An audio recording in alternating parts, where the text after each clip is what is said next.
Thank you, Raina, for singing that so beautifully. Now let's head to Pennsylvania with Pastor Zach Woods for today's invocation. Hello, and I am excited to offer today's invocation for the competition today. Before we dive into some Sim Rap Guy Cup Series action, let's spend a moment in prayer together, shall we? Let's pray together. Almighty God, I thank you for the opportunity to pray over the competition tonight, to pray over those who are in the booth, to pray over those who pour into so much time and effort to make this Cup Series go around. Lord, I thank you that you have blessed the competition with the means to come together under their shared passion of racing and competition tonight.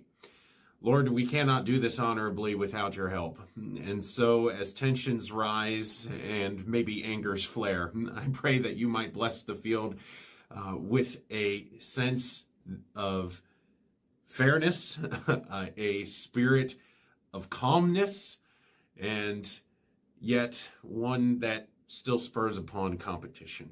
We want to honor you with how we act and how we drive, how we broadcast, and how we show our passions this evening.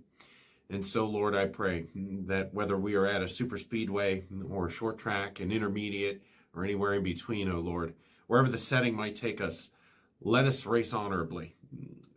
We ask of that blessing tonight. We ask that we might honor your name and who we are and how we race. And all the glory and the honor of tonight's broadcast goes to you. We thank you, God, for the opportunity to meet new friends, to share in passions of racing, and to make this time about you. In your Son's name we pray, in Christ's name. Amen. Thank you. Back to you guys up in the booth.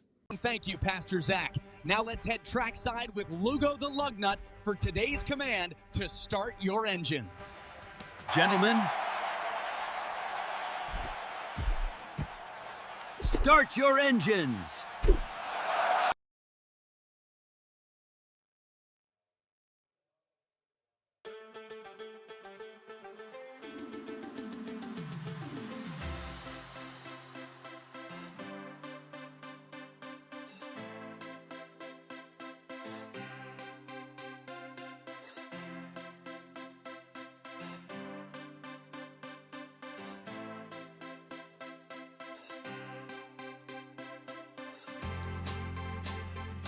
Hello race fans and welcome to Sim Racing Media. We are live here for the EOL Race Rap Guy Cup Series Googan Bates 260 here at Texas. Round number 14, we've got 175 laps coming our way, and I get to call all of that action here with my good friend Alan Bergen. Alan, how you doing tonight?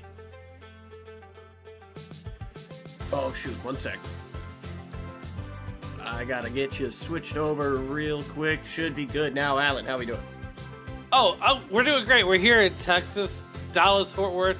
Everything's bigger in Texas, including the EOL Rap Guys Cup Series, where, you know, after an eventful week last week at Talladega, clean and green.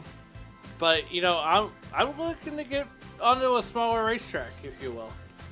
Yeah, the treacherous Texas Motor Speedway. Turns 1 and 2 have been labeled as some of the two most difficult corners on mile and a halves on the circuit by Cup drivers and Xfinity drivers or O'Reilly drivers alike. So these drivers are in for a handful. A handful. You are completely right here as we are getting ready to grid up here. And Liam, I cannot wait. We got an action-packed 175 laps here tonight. 175 laps coming our way. Let's go ahead and get through our starting lineup.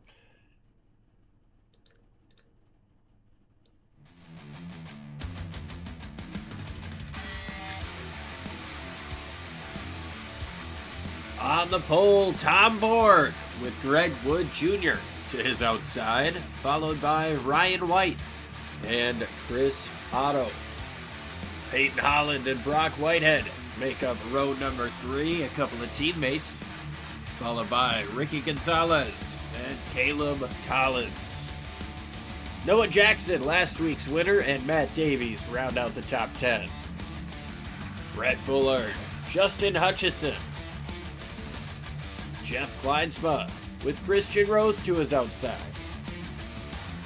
Charlie Childress and Patrick McQuaid make up row number 8, followed by Cameron Coster and Zach Woods.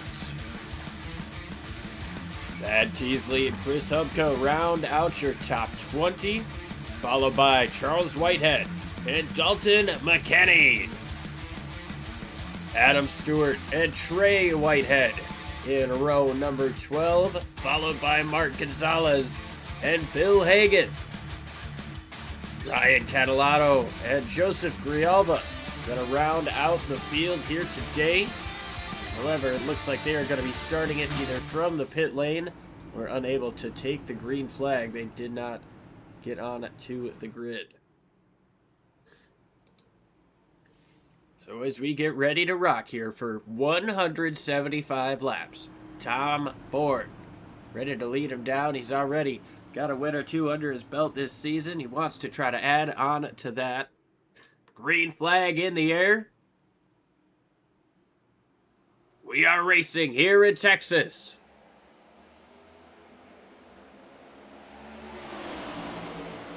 Greg Wood Jr. out to the early lead here as they come down into turns 1 and 2. Tom Bourne right behind him and Chris Otto going to the outside. Oh, we got trouble already. Chris Otto's around. Into the wall, but we're still green. Chris Otto goes all the way to the back. Drivers skirting around to try to avoid it.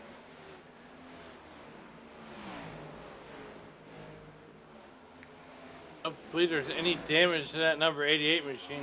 We'll have to keep an eye on it, but back here up in the front of the field, Greg Wood Jr. is going to lead lap number 1 over Tom Bourne. These two pretty much swapped positions on the green flag. Ryan White just right behind these two as we are slicing and dicing back behind Noah Jackson.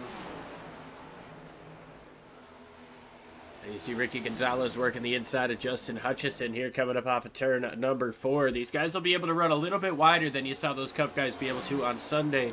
It's just kind of the way that iRacing allows this track to work. It kind of works itself in a little bit different. Might be to a bit more benefit to these drivers, though. These guys able to run outside of that bottom groove in the first couple of laps. That really goes a long way. And speaking of going a long way, Greg Wood Jr. He's trying to go a long way out in front. Just put down the fastest lap of the race at 29:50. We'll see if he can follow it up. Yeah, I think he can. I think he can. But nonetheless, here comes Tom Bourne. He's still riding in that second position. Trying to, he's going to ride for right now and see what he can learn off of Greg Wood Jr. We're on board with Greg Wood Jr. right now, looking back at the 16 card. What can Tom Bourne learn for the later stages of this race? Well, it's important to know what your car is going to do when you're in dirty air. This is a really, really tough racetrack to make a pass on. And you see Tom Bourne trying to stay out of the wake of that car in front of him because you can really tighten up trailing that lead car. However, Bourne gets himself a nice run on the outside, that exit of turn number 2. He's actually going to be able to close in a hair more. Going into turns 3 and 4, though, it's a little bit different story. He's not quite able to get to the throttle as quick as your race leader, Tom Bourne. Tom Bourne closing in ever so slightly as we continue to ride on board with Greg Wood Jr. Want to thank everybody for joining us here. A little bit loose moment there for the 67. Whoa. Tom Bourne moves up by on the outside to take over the race lead once again. And that's the thing, Greg Wood Jr. was boot scoop boogieing right there, but now Tom Bourne's going to sail on by, and I would say right off to the sunset, but we're too early for a sunset right now. Yeah, I don't know if this is going to be a track that's going to be super easy to lead. However, he's going to try. He goes wide there once again. Wood looks down to the bottom. Not quite able to get that momentum. Tom Bourne holds out of the race lead. Take a look back here at Caleb Collins. He has not gone the way that he wants to here in the first 6 laps of this race. He's down 8 spots. Started in 8th position, now sits in 16th. Tried to take 15th back away from Charlie Childress, but Not an ideal start here for that 72. A little bit of contact made there with the 24 down the front. Chase Elliott Napa throwback 24. Trey Whitehead's going to be somebody else to watch here. Running the Banfield paint scheme. I like it. I believe he said this is his last one in his part-time effort this season, so he's going to try to go out on a very positive note here as we see Noah Jackson, last week's winner in Talladega, taking over third place from Ryan White. And the caution is out. Trouble with Patrick McQuaid. Whoa. Big crash down the back straightaway. Huge trouble. Oh, Charlie no. Childress around. The 14 of Rose is around. Charles Whitehead getting a piece of it. Justin Hutchison there. Is that Dalton McKinney on the bottom? That happened right around that Trey Whitehead area that we were looking at. You know, we were just talking about Charlie Childress there. Caleb Collins. Looks like he might have been able to get through that. We were talking about him moments before.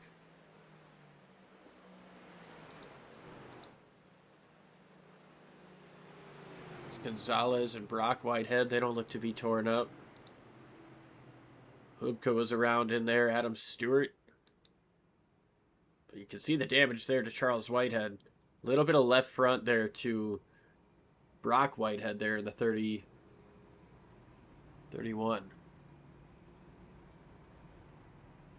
Well, let's try to take a look and dissect what happened here. Patrick McQuaid going around down the back straightaway.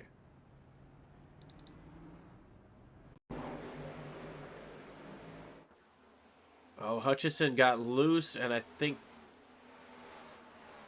it might have been two separate deals there.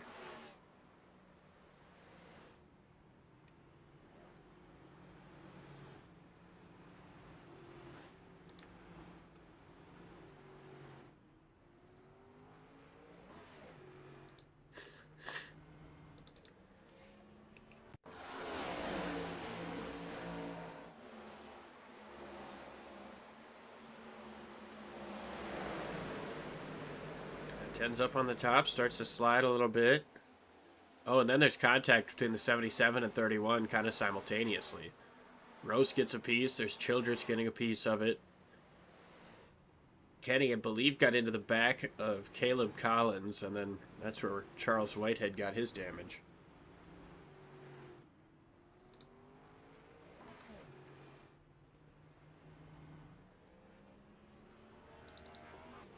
Right on board here with the 40.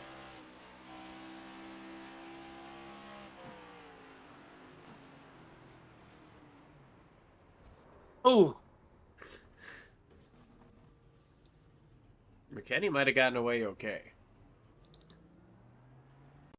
Charles almost got away okay, too. Puts 14 carbon there. Oh, no, yeah, McKinney did get into the back of the 72. And then got into the inside wall a little bit.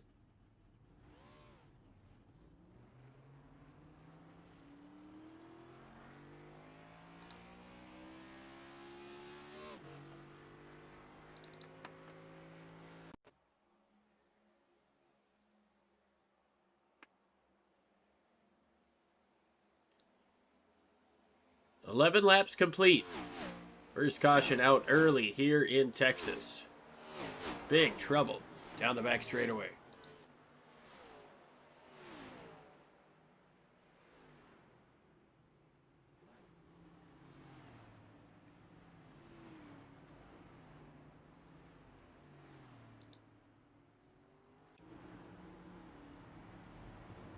Charles Whitehead looks like he's able to get most of that damage repaired. He elected to get it all done this time around, go down a lap.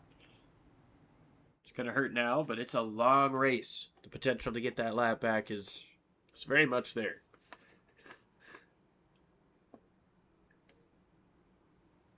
So Tom Bourne going to lead him down with Greg Wood Jr. to his outside, Noah Jackson and Peyton Holland making up row number 2, then Jeff Kleinsma and Matt Davies in row 3. Trey Whitehead, Ricky Gonzalez, Ryan White, and Mark Gonzalez.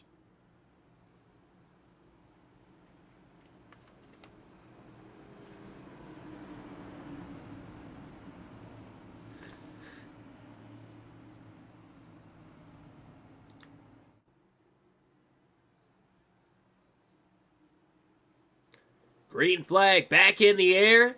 Tom Bourne going to lead him down. He gets a good restart there on the inside, but Noah Jackson does too. Look at him all over the rear bumper of the 16. Green flag out, sponsored by Milwaukee Tools. Ooh, look at this move. Peyton Holland up to the outside of Wood as Davies looks down to the inside.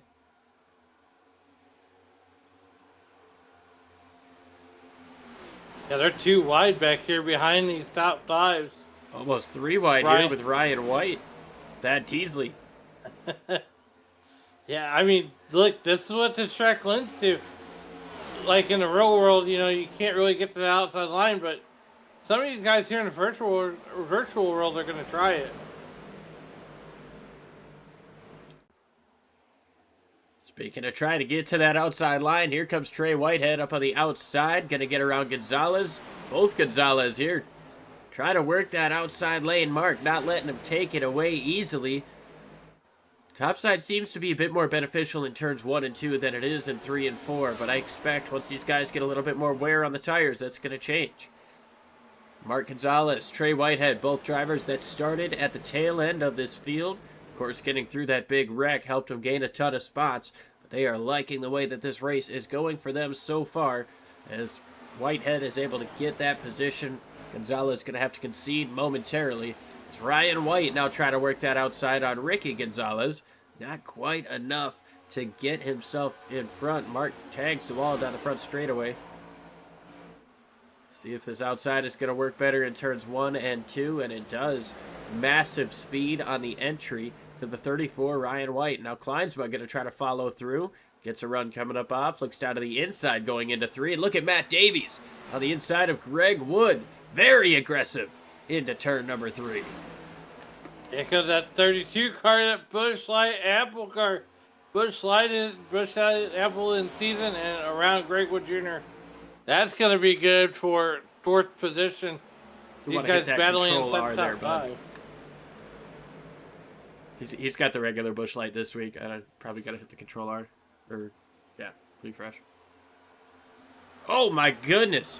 Something must be wrong with that 8 car, man. He just got super sideways on entry, and I don't know if he messed it up when he hit the wall, but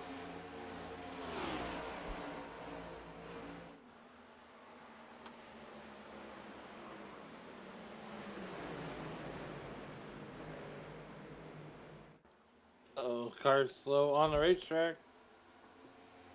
Checked up a little bit. everybody all over each other here. Ryan White, Trey Whitehead, Ricky Gonzalez, Matt Davies, Mark Gonzalez is in this mix. Big time pack as Matt Davies looks back down to the bottom. He's going to try to retake a couple of these spots.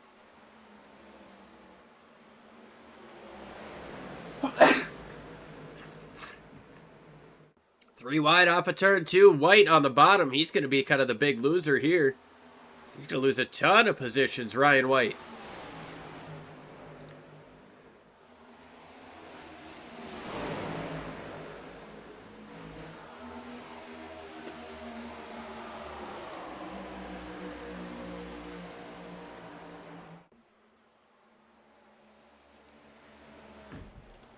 Sliding up there. Almost got into Ricky there. A little bit loose coming up off of 2. So easy to get loose at a track like Texas. Yeah, especially, I mean, look, this track it's hot out there on the racetrack today.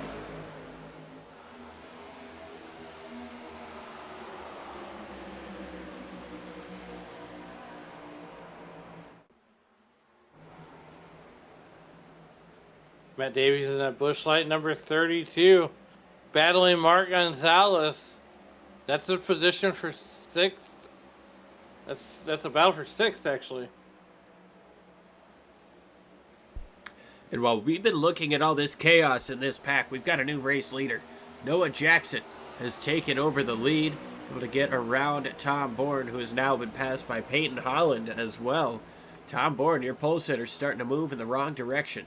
As Trey Whitehead finally able to get away from that pack, is putting down some pretty quick lap times in catching the race leader to the tune of about 1/10 of a second. Appreciate everybody tuning in here live on YouTube. Johnny Williams, hello to you too. Wish you were out here on the racetrack. We got Let's Go Otto, 88. Let's get this win.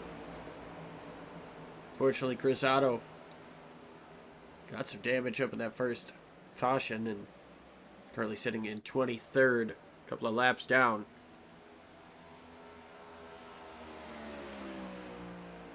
I think he can get back up there. And he's going to need a lot of caution.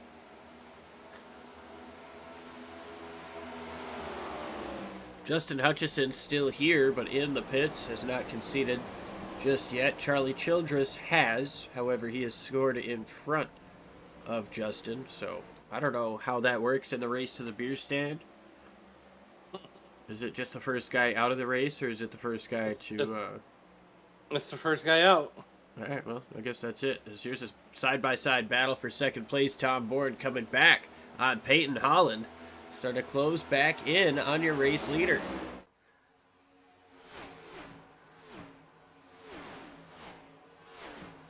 Man, I tell you, I love these wall shots with the wall camera there.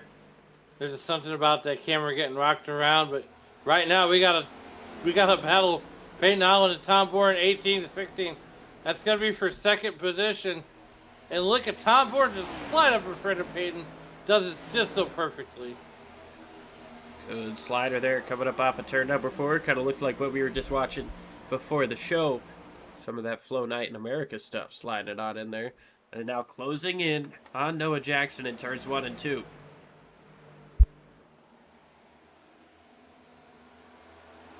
So just as I start to say that Tom Bourne is maybe on the struggle side of his tires, he proves me wrong. Chases the leader back down. Takes second place. He's sliding up just a hair coming up off of turn number 4. Now Holland's going to get a huge run. Look to the outside. Huge run. Tom Bourne trying to fight it. Running the bottom here in turns 1 and 2. Holland going to pinch him down as much as he can.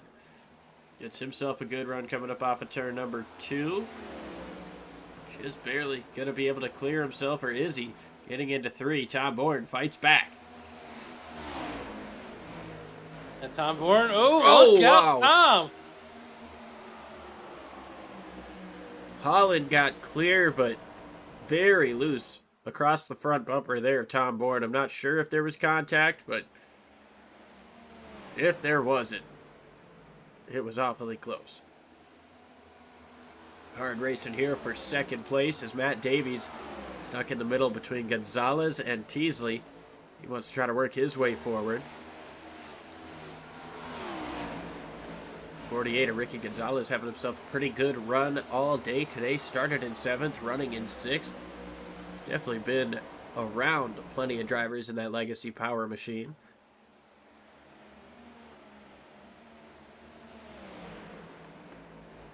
You got Matt Davies there in the 23rd, or the 32 car, looking to make himself part of that conversation.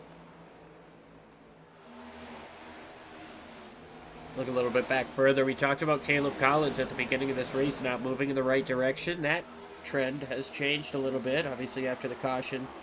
He came in to the pits, got some repairs done after getting a hit in the back, but ever since then, it's just been slowly but surely, maybe 1 car a lap, 2 cars a lap. Last 5 or 6 laps, he's been sitting right in that P11, but he's closing in on Kleinsma. He's definitely made an early turnaround to what wasn't an ideal start, that 72 Caleb Collins. It's not about how you start, it's about how you're finishing. Right now, Jeff Kleinsma is trying to get away from that 72 car of Caleb Collins. And, I mean, Kleinsma's trying to scurry away like he owes Collins lunch money.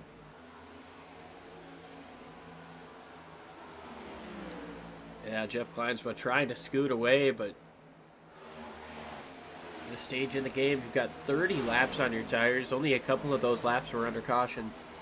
So it's going to be a tough ask, you know, to try to continue to close in or keep these guys behind you.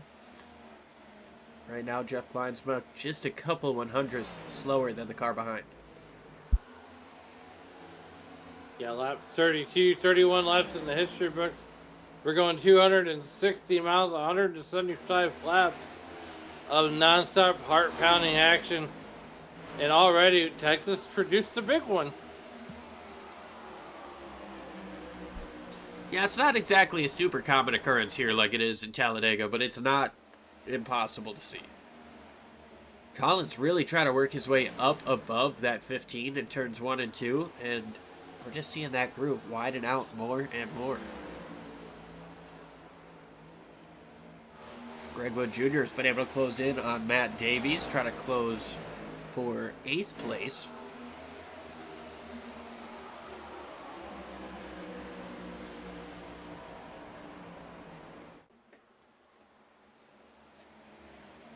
Gets himself a nice opportunity to the bottom. The lane is there. He slides up.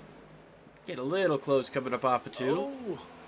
But the run prevails on the outside for Davies. It's almost like that outside line starting to come in just a little bit as we're watching these two battle it out. We got all kinds of great battles all the way around the racetrack right now. Yeah, here's Collins working his way around the outside of Kleinsma. Jeff fights back on the inside.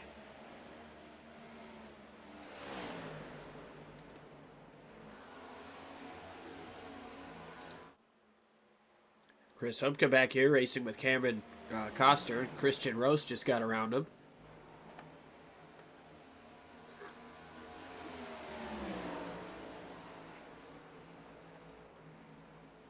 These guys all came in under that first caution of the race.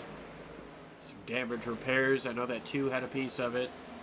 I didn't see where the 5 got hit, but I wouldn't be shocked if he did. There was a lot of cars caught up in that melee down the back straightaway. Back up front, 3rd place, Mark Gonzalez all over the rear bumper of Peyton Holland.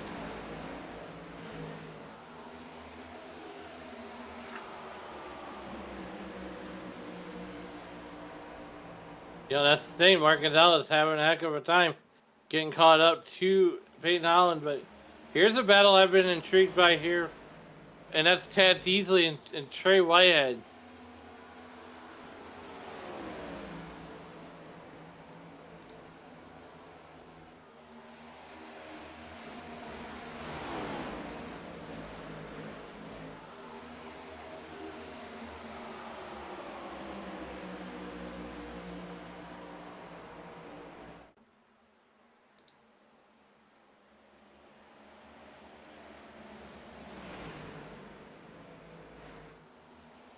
We got a 3-car battle right here.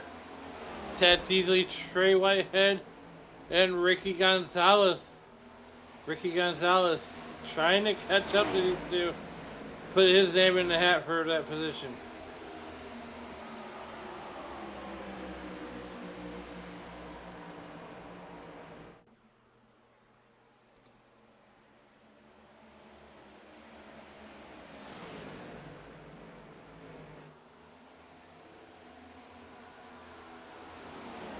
Those guys side by side down the back straightaway. Looks like Gonzalez is going to be able to get through.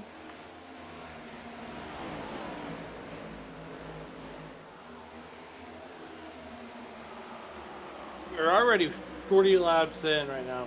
39 laps in. Into the history books here at lap 40. I mean, at some point, you know, that the fuel window is going to start opening up for some of these guys. They're going to go around 50-ish laps. I want to think they were going to go around maybe, you know, lap 45. Yeah, we're thinking 45 to 50. 50 definitely on the high end, but you know, we've been wrong a time or two, so I'm trying to lean more on the upside versus lower side. Teasley still trying to keep the 18 of Holland behind him. Holland runs it up to the top, but Mark Gonzalez, he's somebody that I want to keep an eye on as he's up to 3rd place. Trying to take away 2nd from your pole sitter, Tom Bourne. Before these pit stops happen, quite possibly going to be able to make the undercut on Noah Jackson if he's within about a second, which both of these drivers are. It's looking like the fall-off time for fastest lap versus last lap is just around 1 second. Although Teasley, he's done a really good job of saving his tires. He's been putting down some fast laps here as of late. Peyton Holland now losing a spot to Ricky Gonzalez. Legacy Power powering up to the top 5 for the first time today.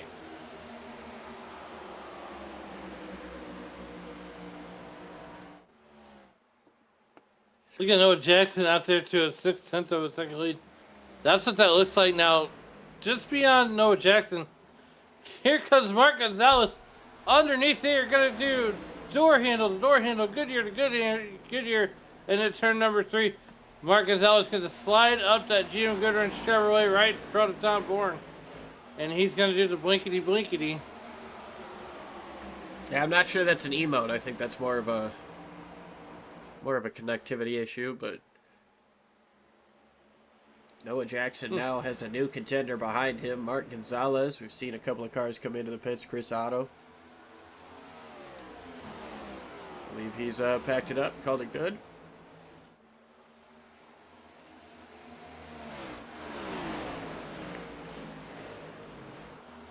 Now here comes Teasley to the inside of Tom Bourne. He's going to try to take away third place. Does it with relative ease down the front straightaway.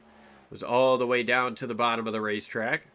Now he's going to put his sights on Mark Gonzalez as Peyton Holland gets way up next to the wall. Not sure if that was by design. He's going to lose a ton of time to Ricky Gonzalez in front of him. Now Greg Wood Jr. continues his march back up to the front as he tries to close in on the 18. As we get set up for pit stop 45 laps into this one, Caleb Collins, the first car to put on a proverbial parachute, and Trey Whitehead's already in the pits too. Yeah, Trey Whitehead, Caleb Collins, pit stops coming. And you'd think these guys would be able to get a couple more laps in with having that muffler man caution flag at the beginning of the race, but 45 seems to be around the mark. Maybe 50, but there's not really going to be a situation where you can save yourself into one less pit stop. As we see right here. Too many laps on the other side of things. Yeah, once again, Mark Gonzalez right there in second position. He's having those connection issues, which is going to wreak havoc on Tad Teasley.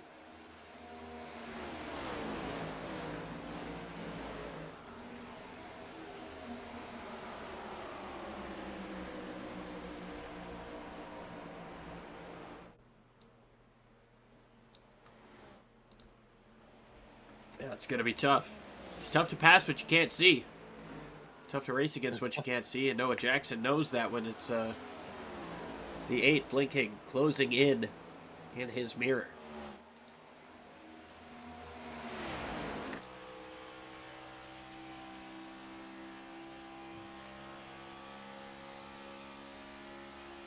Gonzalez closing in a little bit more. Virtually equal on entry here, but Gonzalez picks up the throttle a little bit quicker and then disappears. And it's really, really tough to defend against that. You know, if somebody can pick up the throttle in the middle of the corner before you can, that's already tough, but then when they disappear. Gonzalez into the race lead. 49 complete here in Texas. Tom Bourne, Jeff Kleinsma coming into the pits. The caution is out. The muffler man caution out for the second time here today. Tom Bourne's in the pits. Matt Davies, Jeff Kleinsma.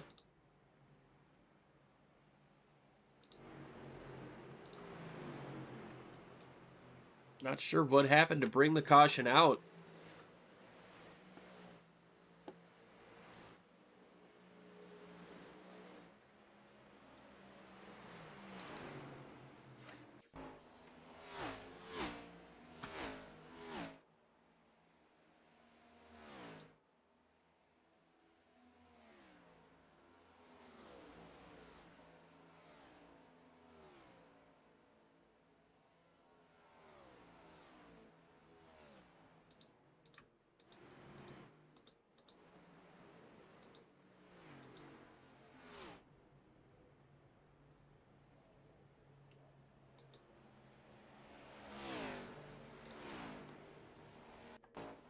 I'm not sure what brought the caution out. I know there's no stage breaks in this league, but maybe debris. I mean, oh, it was trouble down the back. Can't tell who that is, but.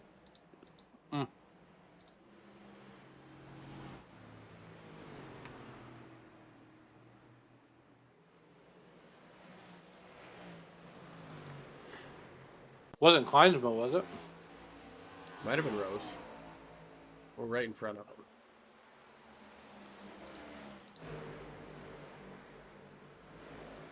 Or Adam Stewart. Yeah, Stewart Yep, and there it Collins is. got pinched together down the back straightaway. That's where the caution came. Nothing Collins could have done there. Yeah, just tough spot. That gives everybody the opportunity to come in and make a pit stop, though. Well, they make a pit stop. I'm going to make a pit stop here, too, and try to figure out why these logos aren't popping up properly. We'll be right back. Premier Racing Setups is the longest running setup shop on iRacing. Our monthly subscription options start as low as $20 a month. We offer setups for dirt oval, asphalt oval, and road racing, covering a wide range of cars and skill levels. Built and tested by top-tier sim racers, this isn't just a business, it's a community of competitive drivers. If you want to better your iRacing experience, head over to PremierRacingSetups.com today. And remember, if you don't get one, you're going to chase one.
Back live here. I believe I've got the issue figured out with the logos not populating, so we'll see if this Milwaukee Tools green flag pops up in the way that it should.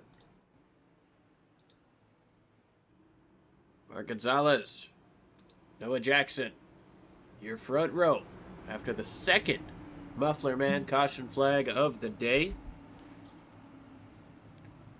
Welts Clothing Lucky Dog Award went to Charles Whitehead. Green flag back in the air. The Milwaukee Tools logo is there, and so is the action back on the racetrack. Yeah, Noah Jackson going back to doing Noah Jackson type things here. On lap number 50. Oh, Teasley gets sideways coming up off of turn number 2. What a Greg save! Wood Jr. What? all over his rear bumper. And yes, Alan, my goodness. How do you save that? He just Tokyo drifted that thing all the way through turns 1 and 2. And halfway down the back straightaway, keeps it underneath him. Wow. Oh, man, in the spirit of the Fast and the Furious movies, I was getting ready to call Too Big 2-1 coming up off of 2. I don't know. That's just what came to me. What a great piece of driving by Tad Teasley. He's going to lose positions, but it's going to be a lot better than a damaged race car. Absolutely, but that just goes to show how sketchy it is at a track like this, especially on these cold tires as he works his way back down to the inside of Adam Stewart. Going to be able to complete that pass, get himself back up into 12th place. Stewart fights strong on the outside as Christian Rose tries to go through the middle. Remember, Rose with a little bit of right side damage from that early caution. Those guys get 3 wide behind as Trey Whitehead is trying to work his way through. He's 1 lap down at this moment. Hoping to fight his way back up, trying to get around Caleb Collins so he can get the free pass. Collins, a couple of spots up in front of him on the racetrack, though. Got a little bit of work to do. Does that 23 as he goes down to the bottom side of the 14. Back up front, it's Noah Jackson once again. Greg Wood Jr. started second. He's back up to second. Mark Gonzalez up 22 positions from where he started. Definitely Noah Jackson riding that lead there over Greg Wood Jr. Greg Wood Jr. back to where he started from in that second position. But here comes Mark Gonzalez. He's looking for second position and 1 spot better.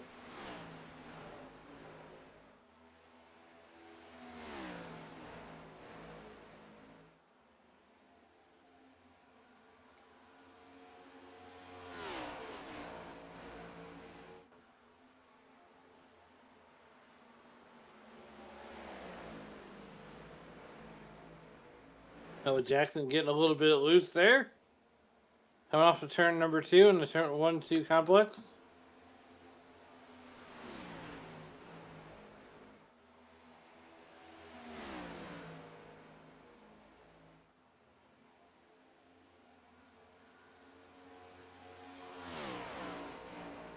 "59 laps in the history books. Noah Jackson continuing to do Noah Jackson things. Greg Wood Jr. closing in ever so slightly. Here comes Mark Gonzalez trying to be a part of that picture.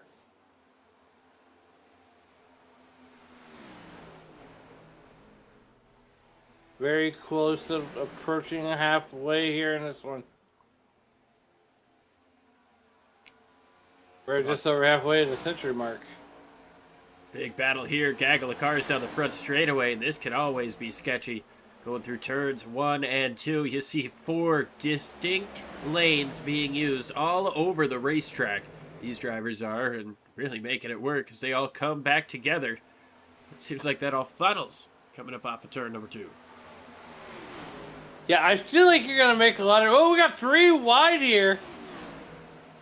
Patrick McQuaid almost was the meat in that sandwich.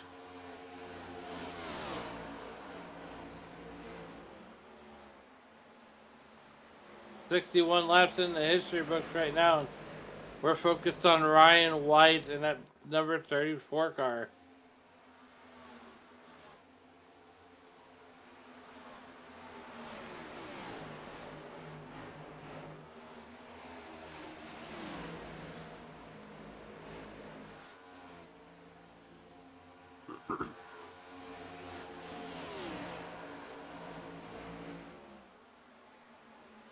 Right now, Ryan White continues to run in that 9th position. And he's got Tad Teasley to his inside.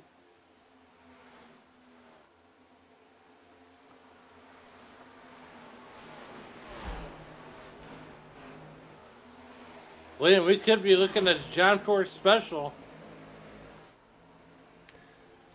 Teasley has been quick all race long. That 33 has been strong. Started in 19th position. And yeah, you know, that early wreck kind of helped him get some of these spots, but he was able to get up there and chase down your race leader, get up into 2nd place before that caution came out, or 3rd place rather, before that caution came out. You know the 33 is strong. You know he's going to want to prove anything he can at any point. He's an aggressive racer, and well, he's a guy that wants to win. I know everybody out here wants to win. Nobody shows up to a race saying, you know, I think it'd be kind of cool if I didn't win. You know what? Last time I thought it was kind of cool I didn't win, but I mean, did finish the race. That is fair, but, you know, I guess what I should say is a guy like that, Teasley, he's been here for, you know, quite some time. We've seen him week in and week out. We've seen him have some good runs. He just wants to get that little cherry on top. Get it done. Got himself the one win on the season. He wants to keep that momentum going. It definitely is. You know, if you, I win my own awards sometimes. You know, being a winner to the race at the beer stand. Oftentimes on Tuesday nights with Western States Racing League, which you can find here on Sim Racing Media at 9:20 Eastern. No, 10:20 Eastern at 9:20 Central. How bad? Yeah. Except for last night, I ran all the laps. You did. It was great. I was pretty impressed. You didn't give us much to talk about, and that's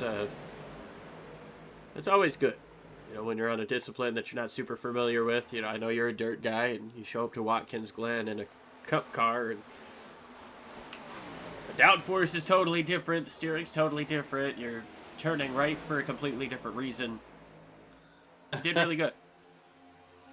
Thank you, I appreciate that. And it was a lot of fun, especially when you don't have any expectations of wanting to run well. I mean, I finished 4 laps down, but we're learning. We're trying to get through these races and try to run these races, you know, try to get more efficient with quartering on road courses. Well, I mean, you had less half spins than Cletus did in Rockingham. And you had 0x, so I think that's something to be real proud of for a road race of any kind, let alone, 36 laps in a truck? Yeah, 36 laps in a truck. You know, and I mean, if it was an oval and, you know, Darlington would be the same way, but hey, you know, once you get to Michigan over there, you're going to be climbing in you're going to trade your suit for the fire suit, and I'll be trading my fire suit for a regular suit, and we're going to do a little seat swapping. Yeah, can't wait. It's going to be a great time. Michigan's one of my favorite tracks. It's a wide, sweeping oval. I feel like I'll be able to, you know, carry a lot of speed. I don't know if I'll be, you know, racing there with guys like Jensen, but definitely going to go out there, give it my all, and hopefully have a good day, give you guys something to talk about a little bit. Well, right now, Ted's easily giving us something to talk about as he is closing in on Patrick Quaid here on lap number 70 of 175, 60 or 70 laps into history books. Let's take a look at Thad's day here. You know, he started outside of the top 10, just inside the top 20. He moved his way up slowly but surely, bit by bit, all the way through until that last caution. He came in, took 4 tires. I'm not sure if he had a incident or issue on pit lane, as now he makes that move down to the inside of McQuaid. But ever since then, he fell out of the top 10, and he's just been slowly but surely, methodically getting his way back to the front. Not overdoing anything, not pushing it too crazy hard. So now he gains up another spot, moves up into 7th place. Ricky Gonzalez and Peyton Holland go side by side here. This is going to be battle for 4th as Caleb Collins just in front of these guys. He's got big speed right now in that 72. He might be trying to get his lap back the hard way. Peyton Holland and Ricky Gonzalez almost got together, and they were saying well, and I was saying well, and whoa. All that happening about 4.5 seconds behind your top 2. Mark Gonzalez allegedly in this battle, but those connectivity issues have definitely hampered his ability to do anything. He's been off the racing surface now for almost an entire lap, and that, Alan, that looks to me like that might be a packet loss. Yeah, definitely. You hate to see it. Mark Gonzalez was running so good, too. Greg Wood Jr. right back where he started, currently started second, and he is closing in on Noah Jackson. Run, Noah, run. Yeah, he's been a couple hundredths quicker these last couple of laps. I know it's not a lot, but inching closer and closer, putting that pressure on to Noah Jackson, who is a very strong racer. He's a strong competitor. Pressure's not going to break him very easily, but we also know the speed that Greg Wood has. Greg Wood, he got himself a win earlier this season, I believe, at Richmond. Yeah, he would love to be a 2-time winner this season. Here as we are lap 75. I believe it's 99? 101 left to go. My math is mathing. Got a hundo. Okay. 100 laps to go this time around. 75 complete, 100 more. And Noah Jackson starting to pull out a little bit more of a gap over second place.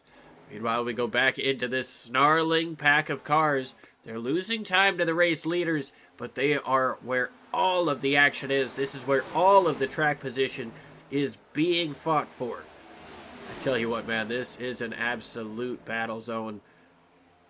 Wouldn't quite say a war zone because all these cars look really clean, but these guys are fighting hard. McQuaid has Kleinsma all over his rear bumper. 12 going to get a little bit loose there. Brett Bullard checks up. He's going to lose 3 or 4, maybe even a 5th spot here with McQuaid. Kleinsma tries to get in there, but slides up the racetrack behind that 12. Brett Bullard, much like a Daytona or Talladega or Atlanta style race, had the wrong lane, had something happen, and just got swallowed up by the rest of the field. Yeah, definitely Brett Bullard. We're watching him. Currently 11th, started 11th, and now he's trying to get around Jeff Kleinsma for 10th. He's going to do that pretty easily. He's looking for more. He's got Patrick McQuaid right in front of him.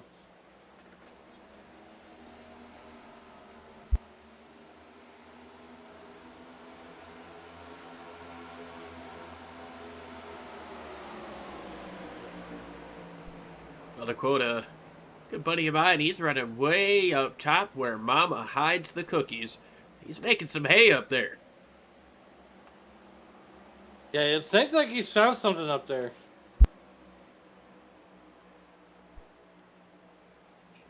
You see the 60 of Woods trying to get up in front of him now. To the bottom goes Bullard, trying to get all those spots back. Mark Gonzalez getting back out onto the racetrack. It's going to be 6 laps down. What was a promising day for car number 8 has turned into a frustrating midpoint, and these issues are persisting. Yeah, definitely. Tough break for the 8 car. I know it's not the season he's had. I'm sure he's going to be calling that cable company this week.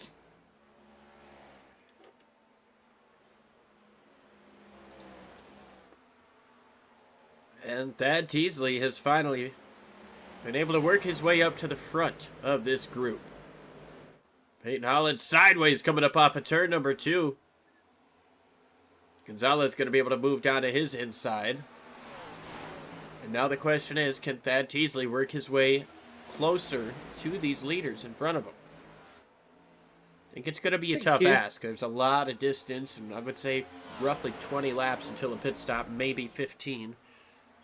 A lot of these guys came in on lap 51 when we were under yellow flag. But a couple of them stayed out. Tom Bourne being one of them, had to take the waiver on Jeff Kleinsma, Matt Davies. Oh, we got trouble. We just saw a car go to the apron. Not sure who it was. Maybe Was that Bourne? It might have been. Yeah, it was Tom Bourne.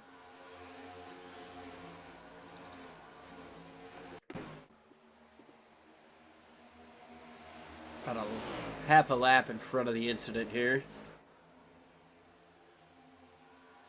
Ryan White getting awful close.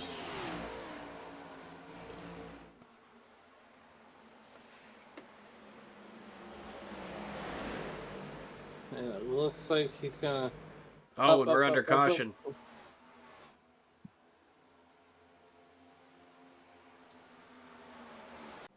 Tom Bourne around down the back straightaway. Similar spot on the racetrack, but that's going to bring the Muffler Man caution out for the 3rd time today.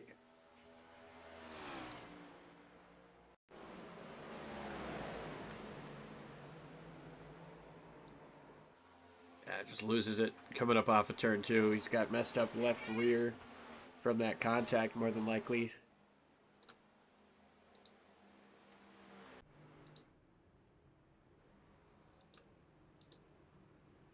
Everybody coming to a complete stop. They got to let the pace car go by. And now, Alan, here's the real question. You can make it from one more stop from here. You pit this time, one more pit stop can put you to the end. You know you've got the tires for it. To me, it seems like a no-brainer. I think you got to come in this time. Look, you're going to. You're going to do what the leader's going to do. Saw a couple guys out there. They might be lap cars. You know, so the leader's going to pit first time by. And then the lap cars are going to pit next time by.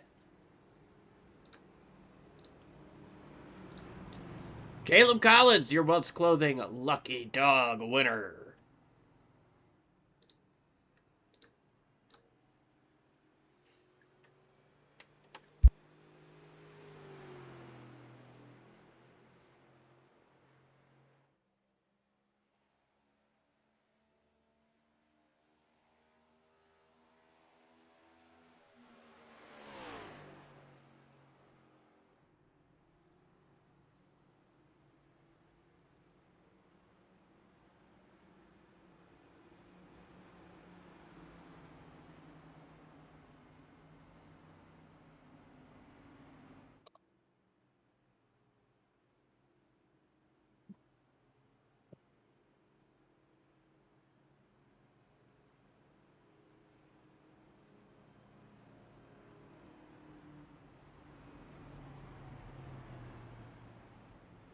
Liam checking in on the Slow Racing Night in America race going on right now. They're in their main. Brandon Shepard leads this thing with 41 to go over Hudson O'Neill and Bobby Pierce rounds out your top three while these guys are finishing up pit stops. An awesome race here, an awesome race there, and another awesome race coming our way with the Old Glory 500 on Sim Racing Media. Over $300 in the total purse at this point. Make sure you sign up. We've got the link in the description here. You can also find us on Facebook and join us from there if you're interested in racing for at least $100 for the race winner. If you lead at halfway, you get $50, and if you lead, or if you're the hard charger of the race, you can win up to $200 in this race. To me, it sounds like it could be the easiest money you make all week. It certainly could be. Top 10's going to have their entry fees reimbursed, so if you get a top 10, it's essentially free entertainment on a Saturday night. I like that. We like it too. You know what? We like to come back to this Milwaukee Tools green flag here. The iRacing.com pace car has the lights out. It's going to be Greg Wood Jr., Noah Jackson on the front row as we get ready to come back to green flag racing here in just a moment through the turns 3-4 complex. And Liam, I don't know if you know this, this track spans over 2 counties. Really? We are on the border of 2 different counties, but none of the wave of the green flag. We're back to green flag racing, 2-stepping here in Texas. I would hate to pay those property taxes. Green flag back in the air. Noah Jackson gets away. Greg Wood Jr. in second. Ryan White in third. Good restart here on this Milwaukee Tools green flag situation.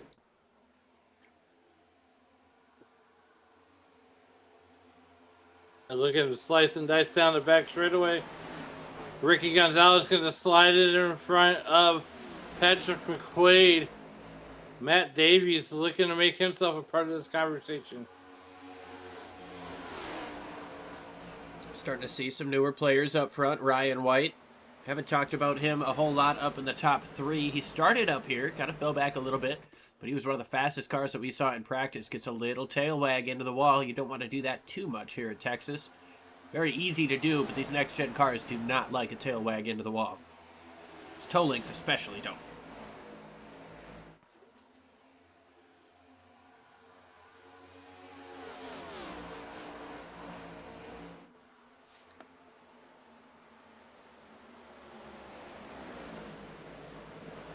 Top 2 starting to drive away just a little bit as Ryan White tries a wider line. These fresh tires, though, it really seems like you want to run the bottom of the racetrack.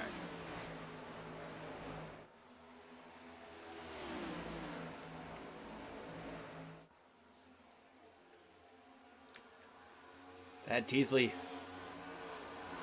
again, did not have the pit stop that he wanted.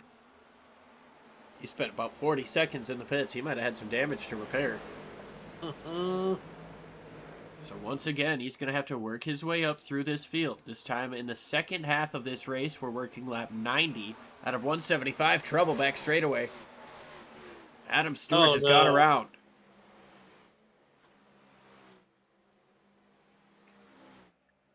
And the Muffler Man graces us with his presence for the 4th time here today. Well, look, we love all the great sponsors here of the EOL Cup Series. Muffler Man, Milwaukee Tools, Crawford. But, one sponsor logo. Because if you see the Muffler Man caution, someone's in a bad way and needs the Muffler Man to come save him.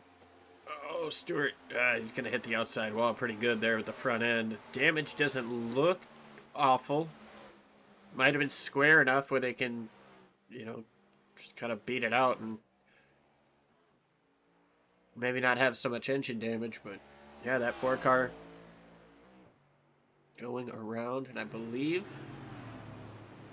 Charles Whitehead should be, or no, Trey Whitehead is going to be the Welts Clothing Lucky Dog Award winner.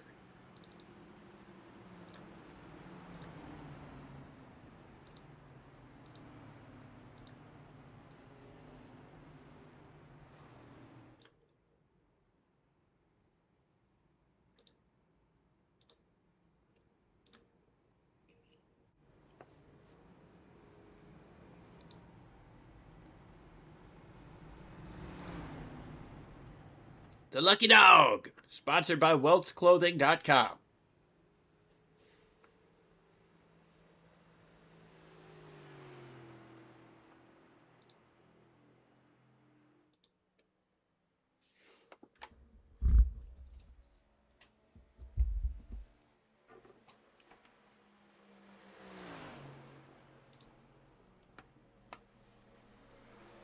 Here's a little fun fact about Texas Motor Speedway. There's a 10-story building that, in turn, ones that have luxury condominiums providing year-round living overlooking the track. Could you imagine having that address? That's kind of how I feel about those guys, or those condos in Charlotte. Like, wouldn't that be cool? I mean, yeah, exactly. You're like, oh, I'm going to go home to Texas Motor Speedway.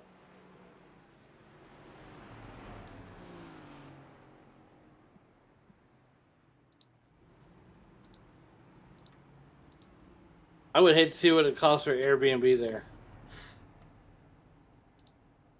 Hey, if it overlooks the speedway and I don't need a race ticket, I might still consider it.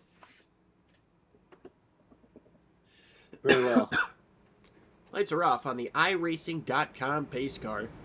Noah Jackson ready to lead us down. He's got Greg Wood Jr. to his outside. Ricky Gonzalez and Patrick McQuaid.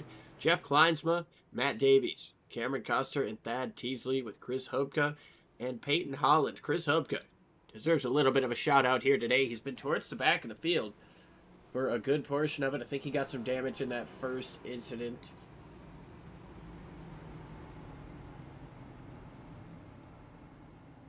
If he did, not much. Otherwise, he's just been slowly but surely, kind of methodically, working his way up into the top 10. He's been as high as... Let's see, can we see what highs and lows are on here? I think 10th might be his high position. Maybe 9th. Yep, that's 10th.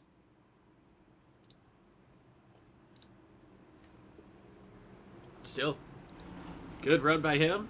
The midpoint in this race. Gonna try to keep that up and keep moving forward.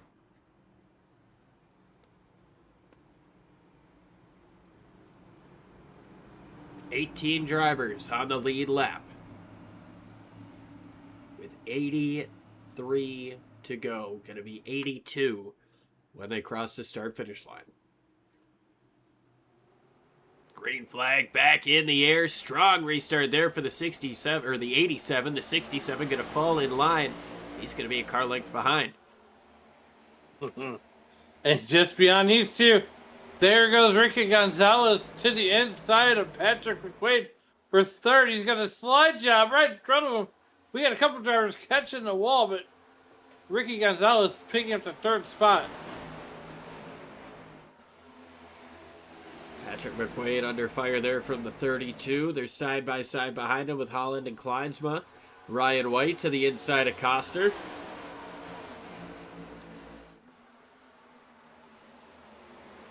Chris Hubka getting stuck here in the middle. Christian Rose trying to go down to the bottom. Caleb Collins tried the tippy top of the racetrack. No luck there for the 72.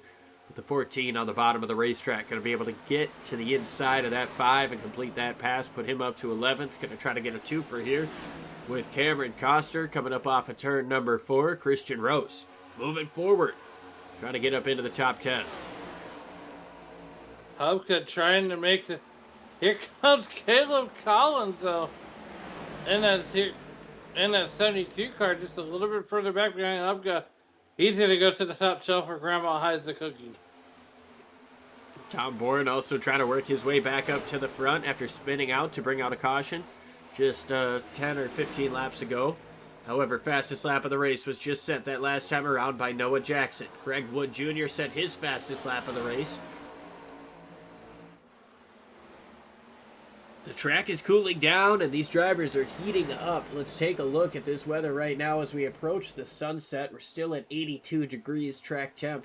But when we started this race, it was way up in the...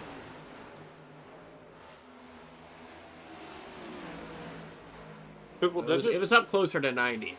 It wasn't as high as I thought it was initially. I thought we were up above like 100 here in the Texas sun, but from 88 to 82, the track is definitely cooling down, and I would expect it to continue to cool down as the sun continues to move west. Well, Liam, you're from the Midwest, and you know humidity is a big thing here, especially in Dallas. Yeah, but it's virtual Dallas. These guys aren't getting too hot in the race car. I think the ACs in our sim drivers' rig rooms or gaming rooms, wherever they've got them, probably work a little bit better than those NASCAR Cup car air conditioners do. So, They do. Texas humidity isn't going to affect these drivers, especially if we got one of them racing in Montana or something along those lines. It's a dry heat.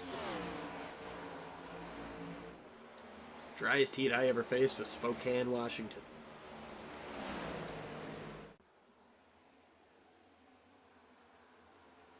I learned a lot that week. Peyton Holland trying to get down to the inside of Thad Teasley. The number 33 Budweiser machine trying to stay strong up on the outside. Trying to attack that Busch Light machine. I always loved it when we had beer sponsors get next to each other racing. When it was Rusty and Sterling, or Dale and Sterling and Rusty, It's always a lot of fun in my head. Oh yeah, Dale Jr. and Rusty Wallace, the Miller versus Budweiser, and then the Miller and Budweiser versus Coors Light. And then Kurt started showing up with the Crown Royal car that Jamie McMurray drove. You had Clint Boyer and Dave Blaney driving the 07 Jack Daniels. It really was a battle of the booze. Not so much anymore. No. Yeah.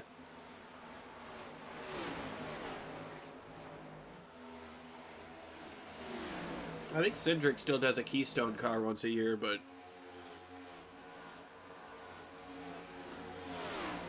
other than that, I'm not sure. I don't think Tyler Reddick's doing those Monster Beast ones. No.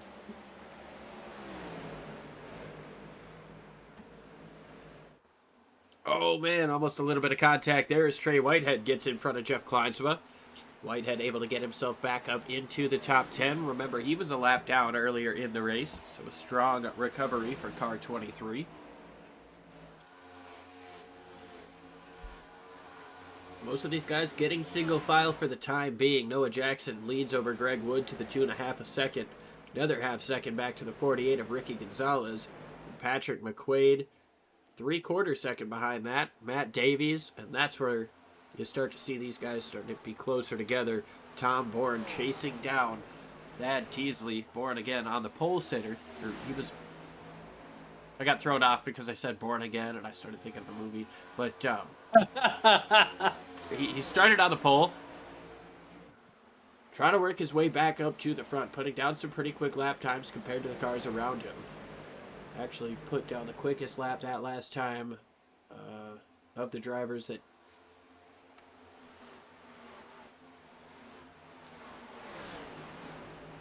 So I'm trying to look. We got two guys that took some tires that last time around. Tom Bourne took tires. Ryan White made a pit stop there at 91 as well, working his way up through the field.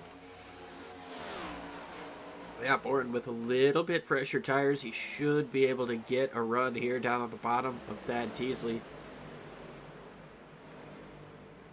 Trying to work his way back up to the front where he started this race.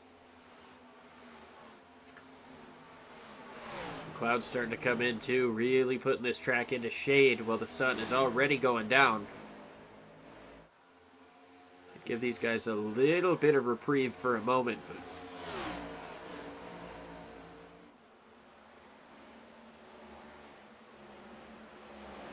Just a little bit of a reprieve. just a touch. These guys still side by side. Teasley gets a touch loose, trying to keep his nose to the outside of Tom Bourne. I think that little wiggle cost him, though. He wasn't able to stay there. Tom Bourne moves up into 6th place, sets his sights on Matt Davies. As Thad Teasley tries to work up just a little bit more on the racetrack, see if he can get that run back and attack Tom Bourne.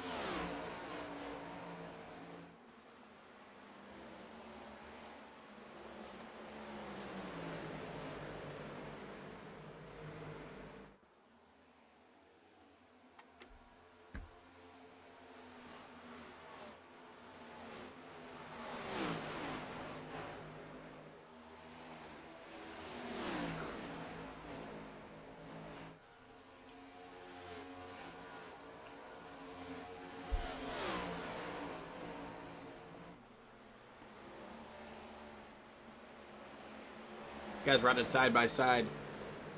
It's pretty incredible. I know on Sunday we're watching this Texas race as Teasley gets into the wall pretty good there. He's got a ding on his right front fender now. Ooh, that might not be good for him. That might affect his cornering ability.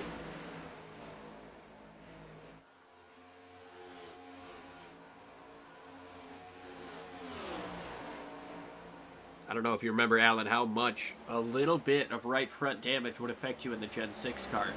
Those things were so sensitive. I know these next gen, Gen 7s, seem to be a bit tougher, but... Yeah, absolutely. You know, just the sense. Gen 6 cars are a lot more sensitive. These cars are built to take a beating.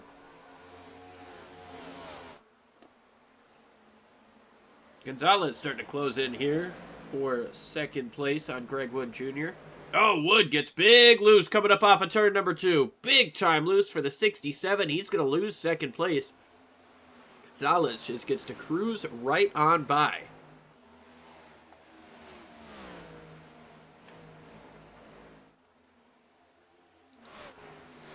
Brett Bullard had himself a bit of a moment.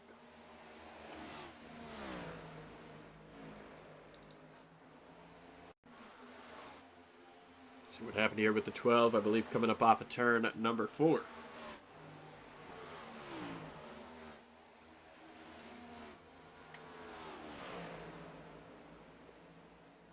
Oh, just gets sideways, gets up into the grass a little bit, and then coming back onto the track.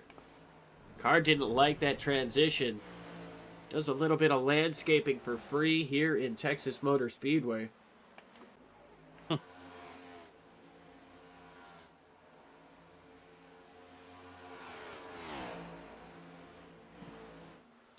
Chris Hubka, he came in for an extended pit stop, over 2 minutes spent in the pits, and I think whatever damage he suffered at the beginning of the race, he decided it was just time. Yeah, definitely. And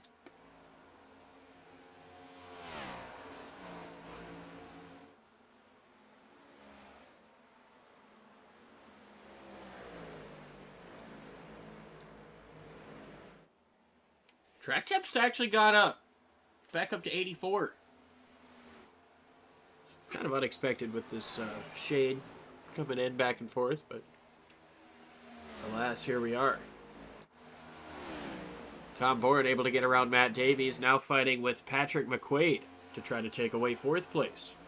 This happens about 2.5 seconds behind the race lead, and Tom Bourne, again, running lap times quicker than your race leader. Works his way down to the inside of Patrick McQuaid, going to try to get clear coming up off of 2. McQuaid might have let off the throttle just a touch to let him in. Tom Bourne gets that pass done. Going to start driving towards the rear bumper of Greg Wood Jr., who's just about 1.3 seconds in front of Tom. And we do have a pit stop coming up. We've got 60 laps to go. I would anticipate we're probably 15 laps away from that pit stop. Might see some guys try to undercut it by going in right around that 125 mark. 50 to go. It's going to be tough. These guys talked about maybe 48, 49 laps, 50 if you're pushing it. The last thing you want to do is take an unnecessary risk and under-fuel the car. yeah, definitely. You don't want to do that.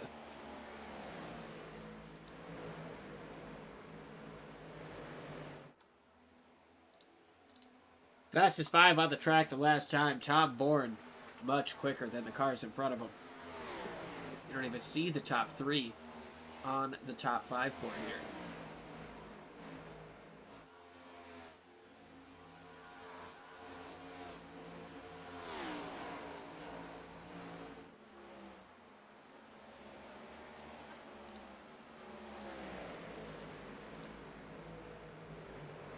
Down to 2.1 between 1st and 4th.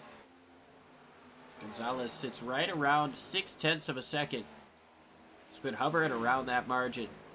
This guy's trading 100th back and forth here and there, but not quite enough to make a dent in that lead just yet. That time by it went in favor of Noah Jackson. Tom Bourne 0.2 of a second quicker in 4th place. He's within 2 seconds now.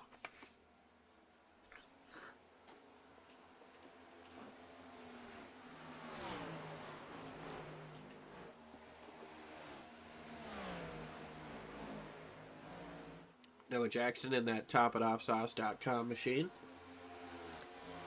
You ever had Top It Off hot sauce? I haven't yet, but I got to place an order. I heard, though, if you use EOL 26. Let me make sure I get the link right.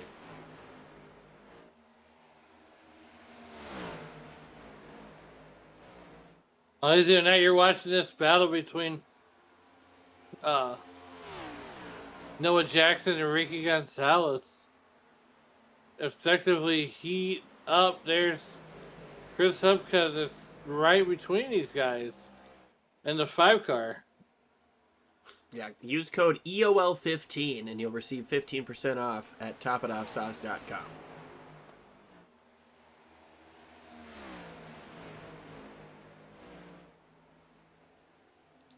Hubka going another lap down.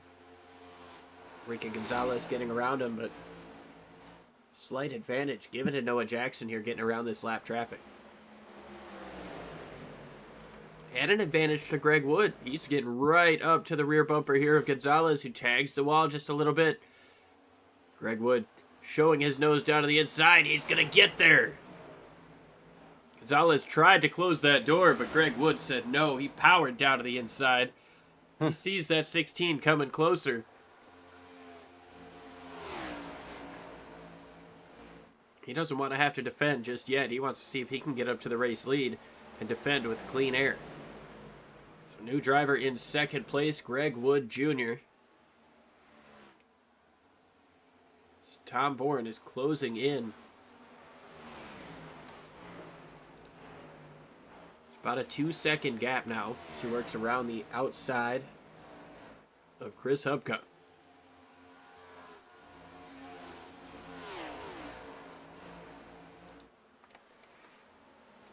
Not a phenomenal situation for Bourne there. No, Closing absolutely in. not.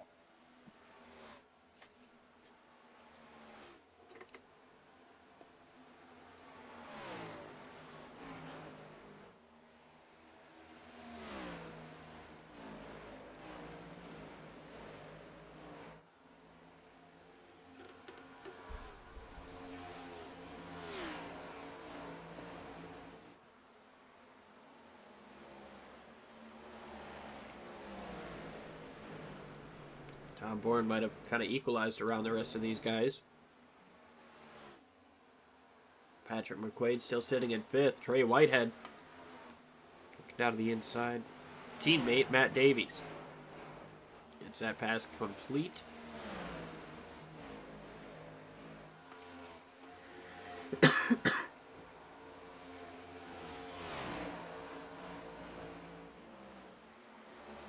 Whitehead, another one of those drivers who's on pace and sometimes just a little bit quicker than the race leader.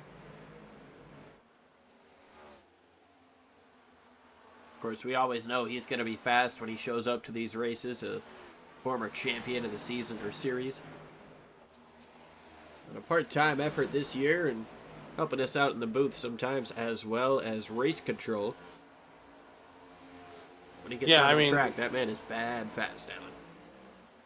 Exactly, and he's showing it right here, right now, of why he's bad fast. You take a look at that roller coaster ride that he's had. He went up to the front, was racing up in the top 3, had to get some repairs done, fell to the back. Kind of been working his way back up to the front. He got the free pass earlier in the race after being 1 lap down. Trying to chase down Patrick McQuaid for a top 5 position before the final pit stop here, which has to be looming, Alan. It absolutely has to be. You are not wrong there. I mean, just when does Noah Jackson hit the parachute, hit the ripcord? And how concerned does he feel he needs to be about an undercut? Because we know how important clean air is here. Seems to be possible to make a pass for the lead, but I haven't seen a lot of drivers do it. Mark Gonzalez was able to late in a run, but obviously he's out of the race at this point. Yeah, tough break for those guys. I mean, you know, Mark Gonzalez is having a great run.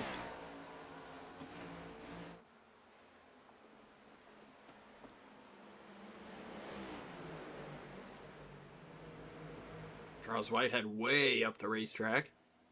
Going to get out of Jackson's way as he's out to about a 1.4 second lead now. Tom Bourne able to get around Ricky Gonzalez. He's still trying to close in on the race lead. It's 1.8 seconds. He's still a couple hundredths per lap quicker. This lap's probably going to go in his favor with that lap traffic as well. Not so much. Suppose he had to get around the 48, but he's closed in pretty big there on Greg Wood Jr. Just as I say that, he slides up, gets a little bit loose coming up off of turn number 2, and loses all of that time he just gained.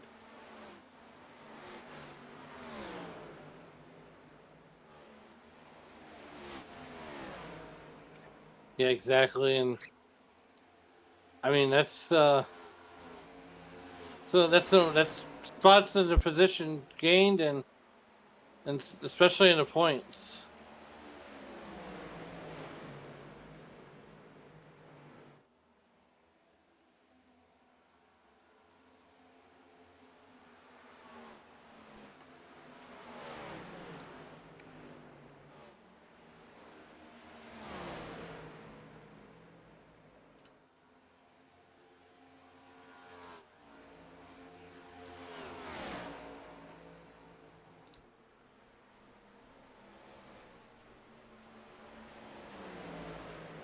Tom Bourne able to close in on the entry, but it really seems like the exit goes in Greg's favor, Alan. Yeah, definitely. Here comes Ricky Gonzalez making a move on Tom Bourne. Give that position to him. That's going to put Gonzalez up to second. And Greg Wood Jr. looks like he's going to be pulling the proverbial. Oh, wow. Almost made contact. Very close here on pit entry. Tom Bourne and Greg Wood Jr. coming in together. Bourne able to get just in front, looking at race control, and they say everything's A-okay there.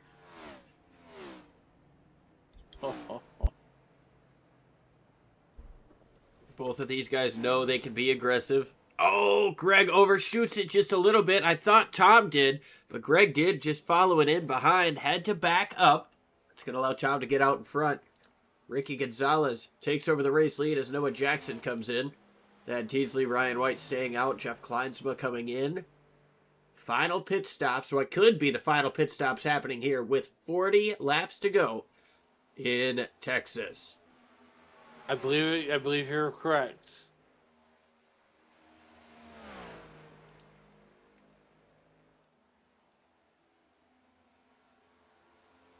Yeah, I believe this is the last pit stop here. Barring any yellow flags, and, you know, this pit stop is going to be important. We've got 2 races remaining here in the regular season. You know, for a guy like Noah Jackson, yeah, he's already locked in. He's got himself a couple wins. He can pretty much take it easy. But a driver like Patrick McQuaid, he has to make sure that this pit stop is absolutely perfect, and it looks like he's done a pretty good job of doing so. Another driver near the cut line is Christian Rose.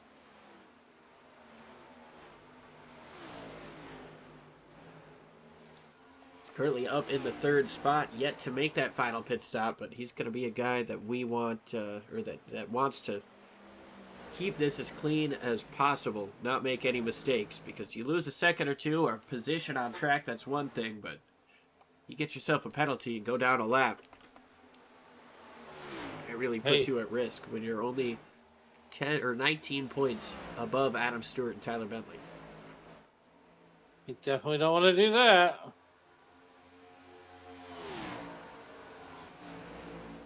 Go ahead and take a look at your points situation here, the playoff picture. Drivers that are locked in are green. The ones with the red next to their number are currently out. Chris Hubka not really having a lot of luck today compared to Patrick McQuaid, Christian Rose. Dalton McKetty, he's going to be able to gain some much needed points on him, but not very many. Right now, they're actually only half a lap apart on the racetrack. Yeah, definitely don't want to get yourself buried in the points going into the playoffs. Teasley coming in, Ryan White staying out. Bill Hagan in 3rd. Tom Bourne was able to get around Noah Jackson with his early pit stop, but the caution is out. Oh, no. The caution is out. Greg Wood Jr. is around in turn number 3. And you just mentioned that caution flag coming out. The muffler man, caution flag out for the 5th time today. And yeah, I did, but this is not going to be a caution that provides pit stops. Everybody just came in under green. I mean, Christian Rose, Bill Hagan, they're going to come in. Ryan White, he's already getting service done.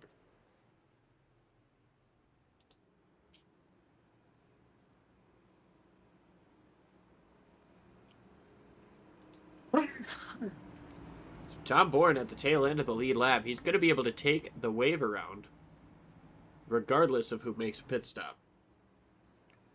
Noah Jackson, Trey Whitehead, Ricky Gonzalez. I mean, I would imagine Christian Rose comes in, pits this thing. I don't see any situation where he doesn't.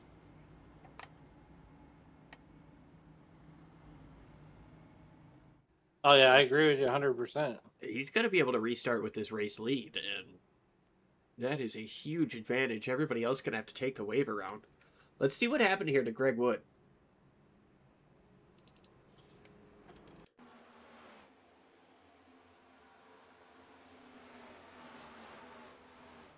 It's a little early there.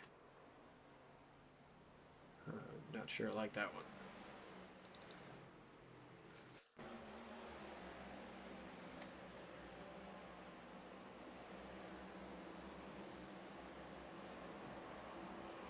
Yeah, it gets loose, overcorrects, and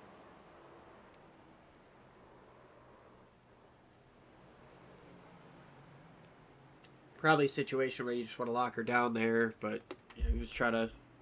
He saw the angle. He thought he might be able to get it back straight and let off of the brakes. Unfortunately, we were just talking about Chris Hubka needing a lot of help. That was not what he needed. No, exactly. Yeah, he Hubka did not need this caution come out. Well, the caution might have helped him, but being a part of it sure didn't. Ricky Gonzalez almost getting a piece of it. Nothing Hubka could do.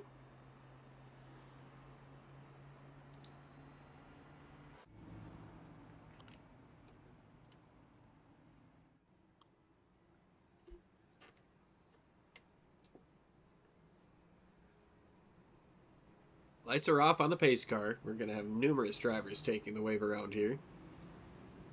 Christian Rose is your race leader.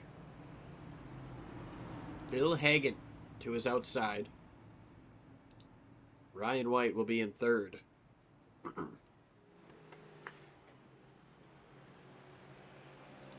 Tom Bourne going to be able to get up to fourth here. Noah Jackson, your dominant driver of the day, unlapping himself. But I think what's significant here is that Rose and Hagan, they've got 6-lap fresher tires than Tom Bourne and Noah Jackson do. So this caution may have come out at the perfect time for them to be able to drive away with a little bit fresher tires without having that added pressure.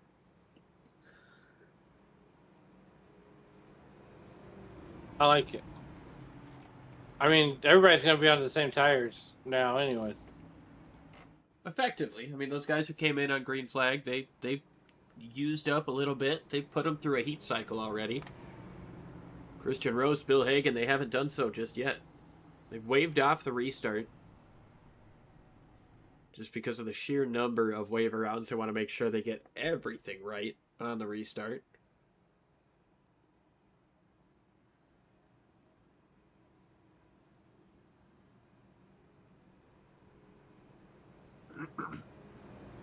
Yeah. Race control can be a thankless job, I tell you that.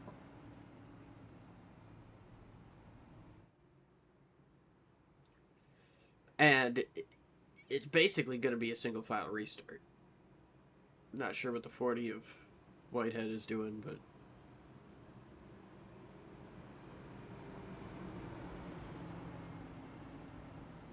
some guys maybe want to fill it out, but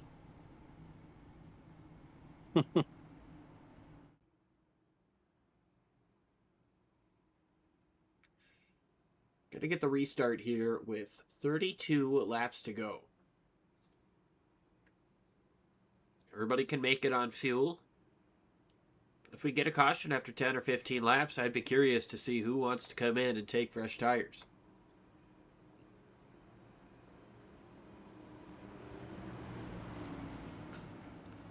Christian Rose, Noah Jackson, Trey Whitehead, Ricky Gonzalez, Patrick McQuaid, Matt Davies, Caleb Collins, Peyton Holland, Jeff Kleinsma, Cameron Coster, Ryan White, Tom Bourne, and Bill Hagan are your lead lap cars.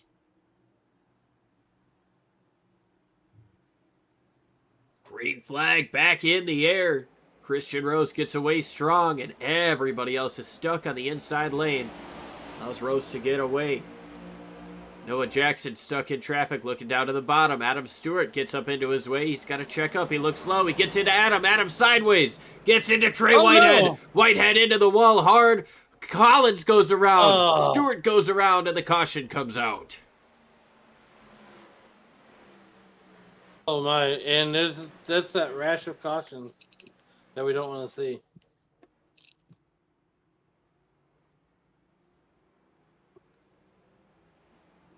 Just a touch aggressive there on the 87. Got the 4-turn sideways. Trey Whitehead got a good piece of it.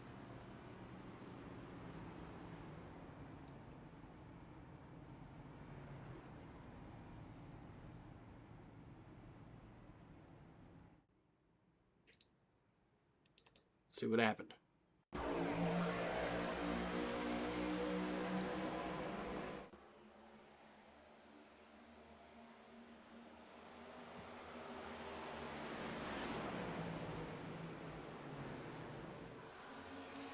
Peyton Holland got a piece of it as well.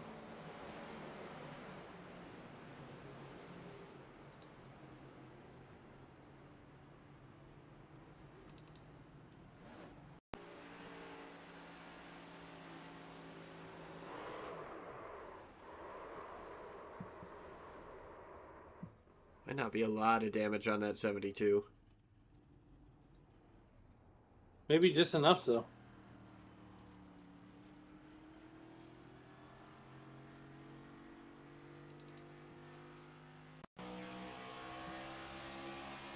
Riding on board with Adam Stewart.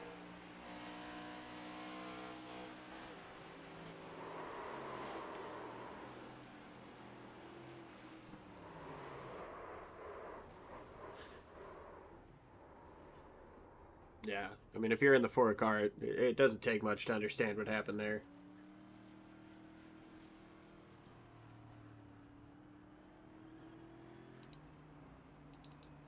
See what the 3 Bill Hagan saw. The very tail end of this field.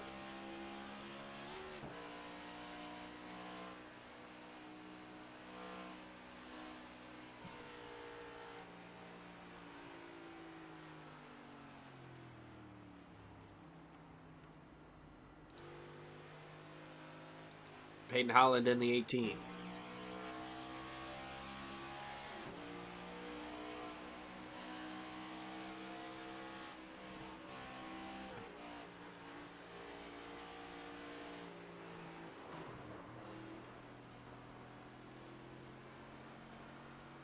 Everything just funnels together off of turn 2 at Texas, and it's always been that way. Even the old configuration before they got the kind of Michigan-style banking in turns 1 and 2. It's a tough racetrack. And I think the attrition here tonight shows it. We've had 6 cautions here tonight.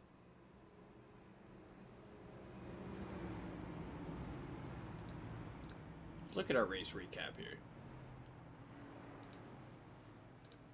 Had 6 cautions for 18 laps, 6 lead changes. Christian Rose is your race leader. He's got Noah Jackson to his inside.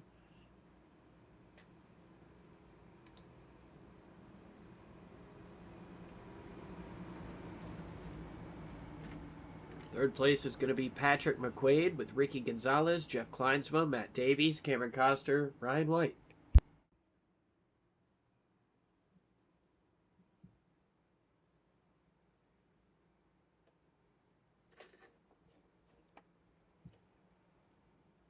Going to be 28 laps to go when we get the green flag.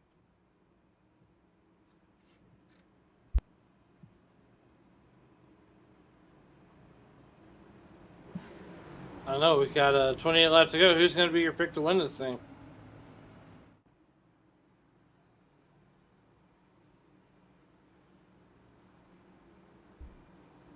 Christian Rose elects to take the outside. We haven't seen that much today. Worked for him that first time, but he had a lapper to his inside. See what happens here on this occasion with a doubled up pack of hungry wolves behind him. Green flag in the air. Rose gets on it strong. Tries to take the wide, smooth route. He's going to get that speed. Gets down in front of Noah Jackson. Jackson looking all the way down to the bottom. Be able to get a little bit of a run coming up off of turn number 2. Rose tries to keep him. Oh, we got sideways down the back straightaway. It was Cameron Coster in the 2. Side by side for the race lead. Here comes Noah Jackson. Trying to take it back away from Christian Rose, and he's going to be able to do it. Ricky Gonzalez trying to look down to the inside of the 14. Nothing doing there. And He's going to stay in third place for now, but he's not giving up. Here comes the 14, looking back down to the inside. Can't quite get there on the 87, Noah Jackson. Gets a run coming through the middle, slides up. Here comes Gonzalez, though, with a bigger run. Able to get to the outside of the 14, Christian Rose. Ricky Gonzalez came in 2 laps later than Noah Jackson did. Is that going to be significant enough of a difference? He tried to pull down in front of Rose, but didn't work. Didn't have enough space as Davies tries to block the 77 to McQuaid down the front straightaway. He's going to be able to successfully do that as Rose now tries once again on the inside of Gonzalez. But the 48 stays strong up on the outside, takes second place. Davies gets up into the wall, jumps down to block McQuaid once again. Ryan White finds his way up into 6th place with all of this battling just in front of him. Trying to figure out which way is the way that's not going to get me wrecked. Tom Bourne looking down to the inside in 7th place. He's also trying to make something happen. He started up front. He wants to finish up front, and he sees a gaggle of cars that if they get to squirreling around, he might be able to make quick work of them. Already got around that 34 of Ryan White. Slides up the racetrack. He's 3 wide in front of him. Davies in the middle. McQuaid on the bottom. Rose up all the way on the top. Bourne going to go down and follow on the bottom as Davies slides up close to Rose. Going to be 3 wide coming up off of turn number 4. Super close. Super tight quarters. Davies trying to side draft. Gets into Tom Bourne a little on the front straightaway. Door banging more. Tom Bourne gets sideways. He's on the apron. He slides back up the racetrack. Almost into Ryan White, but he's going to save it. Jeff Kleinsma all the way up on the top side of the racetrack, and Caleb Collins trying to follow suit. Fantastic driving there from Tom Bourne as now he tries to cover Caleb Collins getting into turn 3. Allen. It's definitely here as we're watching Tom Bourne. Jeff Kleins is right behind him too. And I want to see Tom Bourne get one here, get another one on the season.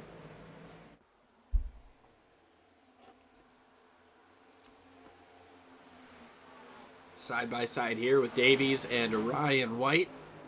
This guy's teammates here for Whitehead Racing.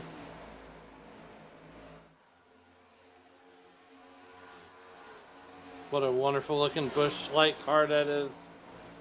Doing it, giving us a little John Force style with Ryan White there. And here comes Tom Bourne looking to put his name in that conversation with 22 laps to go. It's anybody's game right now. I'll get right back at it. Goes down to the bottom of the 34.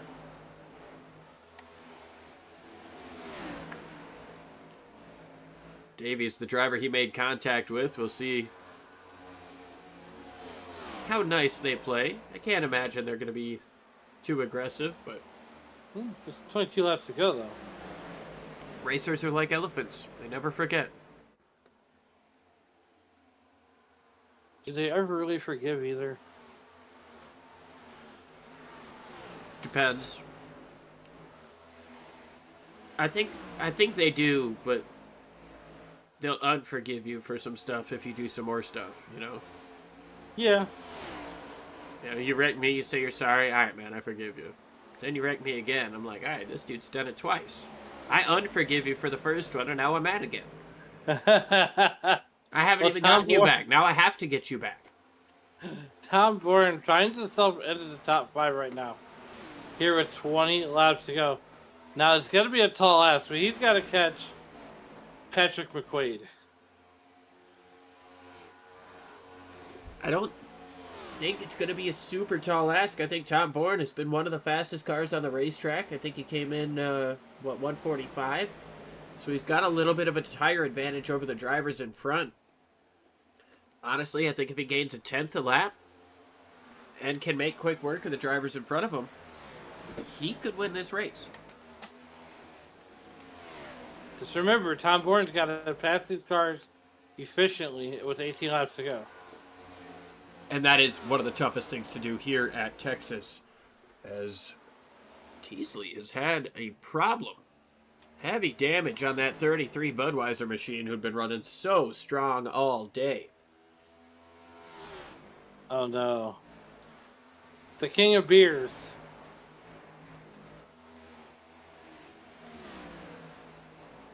Well, it's being outdone by the mountains.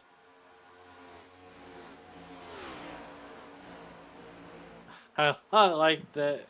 Well, we got a battle here for that's effectively third shaping up. Oh, yeah, there. Patrick getting a little bit loose coming up off of turn 2. Christian Rose going to be able to take advantage of that. And Alan, we're not used to seeing that in the Real Cup Series, but you can, at the transitions of these bankings to the straightaways, get somebody a little bit loose by being right up on their rear bumper. We're not used to seeing it on, Cup Sundays because those things are just so planted to the ground. But we get to see it a bit in iRacing, and it kind of reminds me of the old days where, you just take the air off of somebody's spoiler. They've got less downforce, less pressure on the rear wheels, makes a little tire spin more likely, and you really got to drive the thing. Yeah, definitely is. Right now, Tom Bourne and Patrick Boyd side by side. Tom Bourne up to fourth. He's got his sights set on that 14 car. Could this be the comeback race of the year for him? Because he's got one more spot and he's on the podium. I don't know if he's willing to stop at the podium, though. 25 or 15 laps for him to go. Still about 2.2 seconds, so he's going to have to pick up his pace a little bit. But he has been quicker.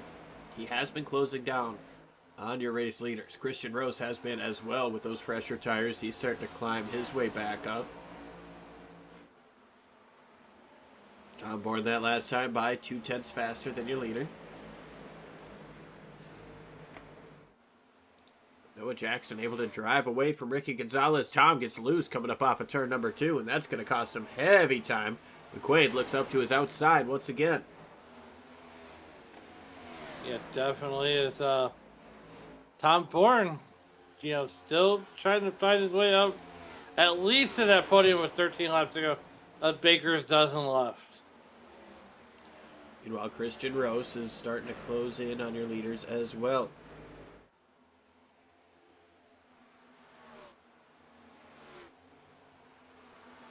He's got those slightly fresher tires. One less heat cycle on him.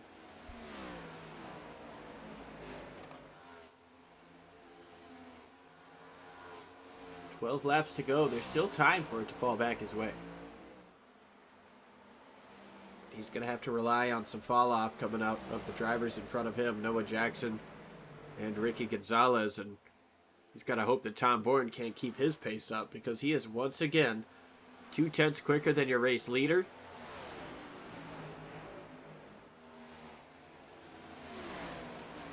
I don't think Tom's out of this thing. If he can make this pass on Rose in turns 1 and 2 here, I think Tom's still got a shot to win. Yeah, with 11 laps left to go. I think you're right. Here he goes to the inside, and he's going to pass him. Is he going to get clear? He gets clear. He gets right up next to the wall. With 12 laps to go, 11 laps to go, rather, coming to 10 to go. Tom Bourne puts himself onto the podium. He's got 2 seconds to chase down in front of him. Those guys aren't battling, so it's going to be 2 separate battles for him in the final 10 laps if he's going to try to take this race win. I mean, he's got it. Yeah, 2 seconds is what separates, first of all, it's a second all the way to Ricky Gonzalez. And then it's 2 seconds all the way to Noah Jackson. He's got to really make up some time. Yeah, he's really got to be quick here in these final 10 laps. Meanwhile, Noah Jackson had himself quite the day last week in Talladega. He found himself a lap down early after I believe he fell out due to a packet issue.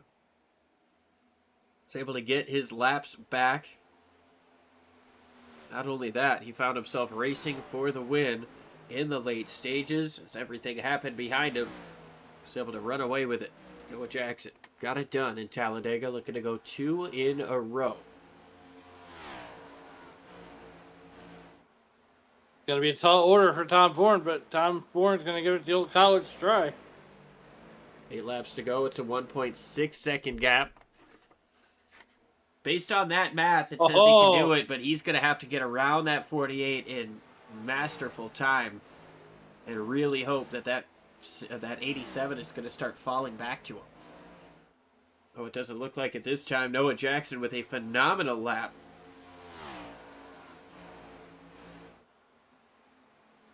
Tom Bourne unable to close in. Ricky Gonzalez falling outside of that 1 second mark.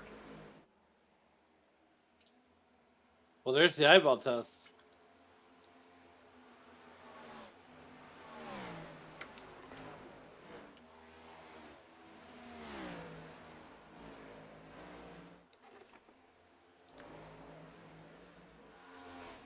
Matt Davies and Patrick McQuaid racing side by side, giving you the John Force special, drag racing. That one's going to go to Davies on the front straightaway, which is a bit more than a quarter mile. Now Davies gets a little bit loose, and, well, McQuaid got loose, and Davies got tight.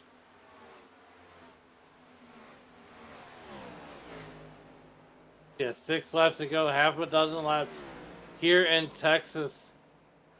Noah Jackson, your current leader. 6 cautions for 18 laps, 7 lead changes. That's not unheard of in this league. It's everybody. This league prides itself on safety.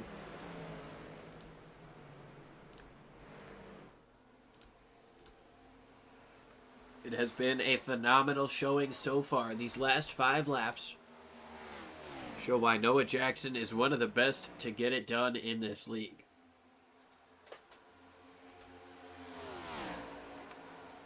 Of course, you know, we're going to ask him in this post-race interview about that contact with the 4.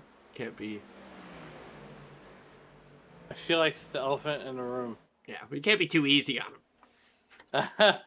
I mean, he's 4 laps away from, you know, knocking in number 2 back-to-back.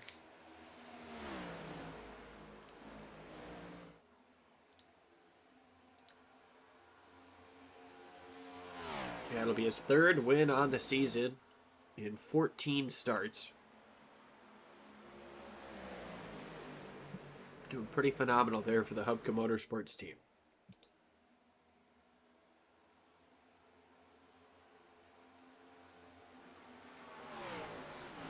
Yeah, 3 laps to go. Noah Jackson, Ricky Gonzalez, Tom Bourne will be... Well, the Popsicle Sticks are coming up, so 2 laps to go. 2 laps to go. Can Tom Bourne close in on Ricky Gonzalez? It's less than half a second now. 2 different lanes being used here in turns 1 and 2, and it seems to favor Tom Bourne at this stage in the game. A little bit loose there was the 48 coming up off of turn number 2. Close in to the tune of 0.2 of a second through turns 3 and 4. But we are coming to the final lap. Tom Bourne with a big run gets up into the wall. White flag is in the air, sponsored by Crawford. Sorry for the SRM logo there, but should have been Crawford. Look at the right one. Noah Jackson continuing his stretch in this late stage of the regular season. Tom Bourne into the wall hard there, coming up off of 2. Noah Jackson got it done last week in Talladega after overcoming a network issue. Now he's going to come through in a dominating fashion and win here in the Googan Bates 260 at Texas. What a phenomenal run by Noah Jackson. Up 8 spots. Sorry. Ricky Gonzalez second, and Tom Bourne fights back to 3rd place. Christian Rose, Patrick McQuaid in your top 5. Then Matt Davies, Caleb Collin, Ryan White, Jeff Kleinsma, Peyton Holland comes home in 10th. Noah Jackson, for the 3rd time this year, is going to burn it down.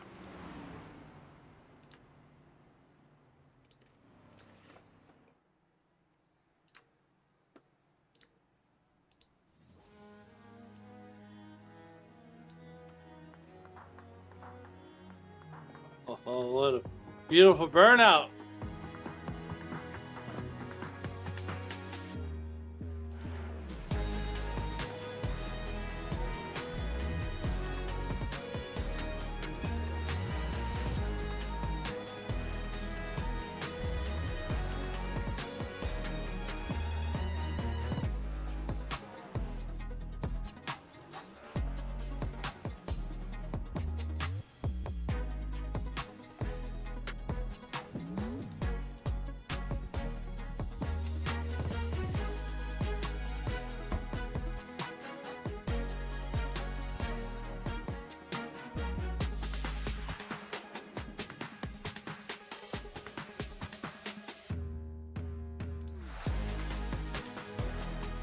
Ricky Gonzalez and Tom Bourne finish out your podium here today.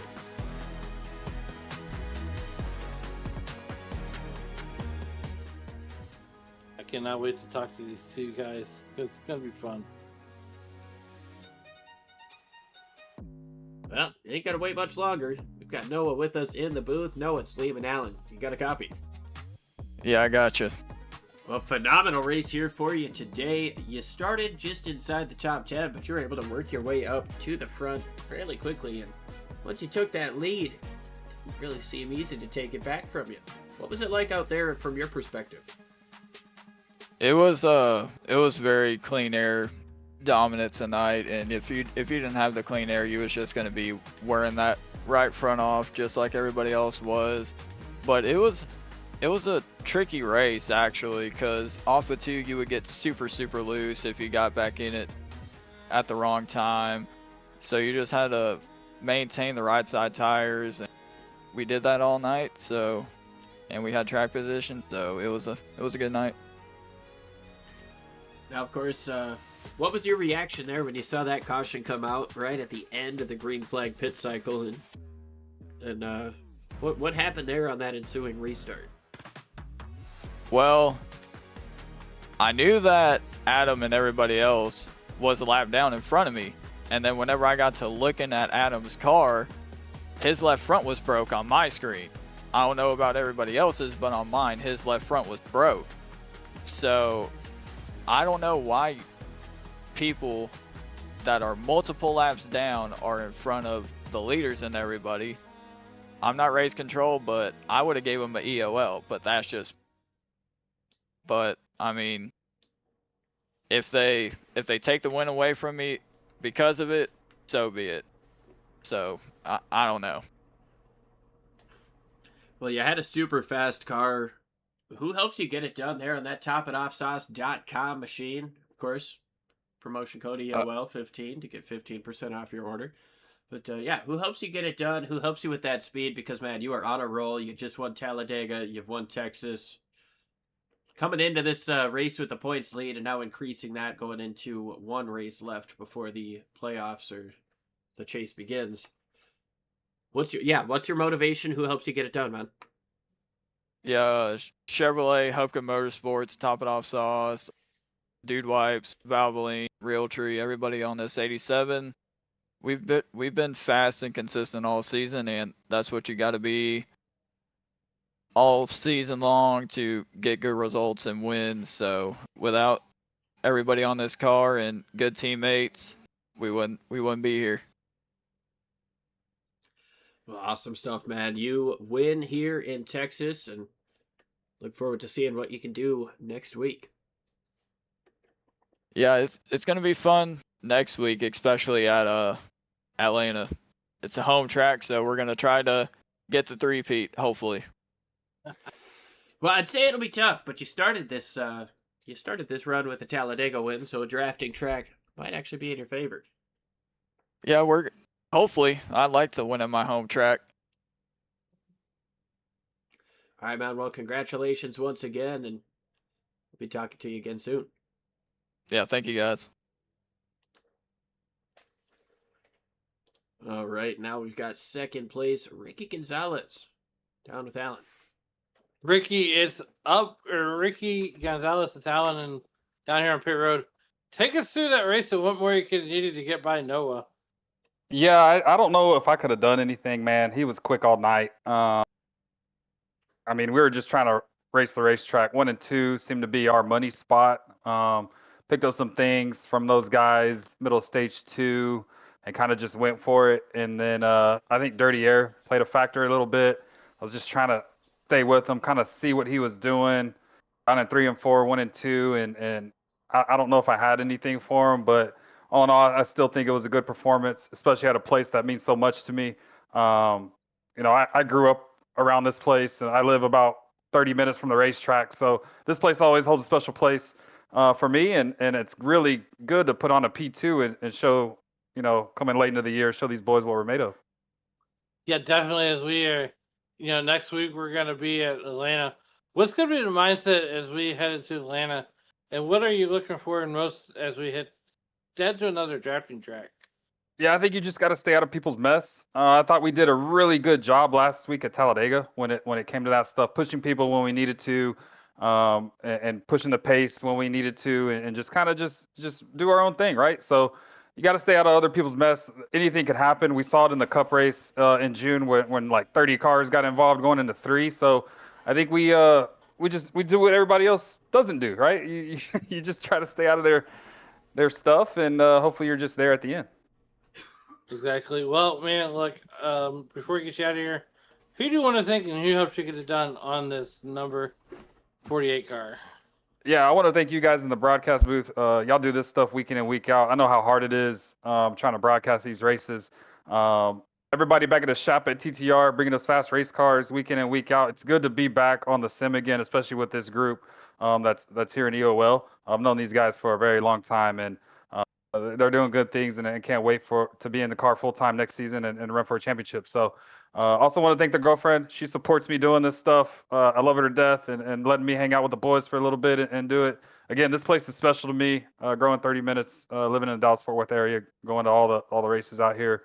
So we'll go back to the drawing board, get one spot better. And last thing, got to thank Legacy Power. That's the sponsor on the car. Anybody interested in going residential solar, definitely hit up legacypower.com. So I'll shut up. You go interview somebody else, and I'll catch y'all next week. All right, Ricky Gonzalez, back to Liam up in the booth. Yeah. Hey, Rick, you never got to feel bad about talking to us, or especially when you're making moves like that out on the racetrack. It's a lot of fun to watch. Yeah, I appreciate it, guys. Yeah, I just want to come in and just kind of do our own thing. And no, I appreciate the kind words and the support, man. That means a lot for these drivers and for myself. So all about confidence and I don't know what the word I'm looking for. Appreciation is there's a lot of skill out here. There definitely is, man. Thanks for being a part of it, and thanks for talking to us. Yes, sir. Thank you. All right, now we'll bring in third place, Tom Bourne. Tom, it's Liam and Alan up in the booth. You got a copy? Hey, guys.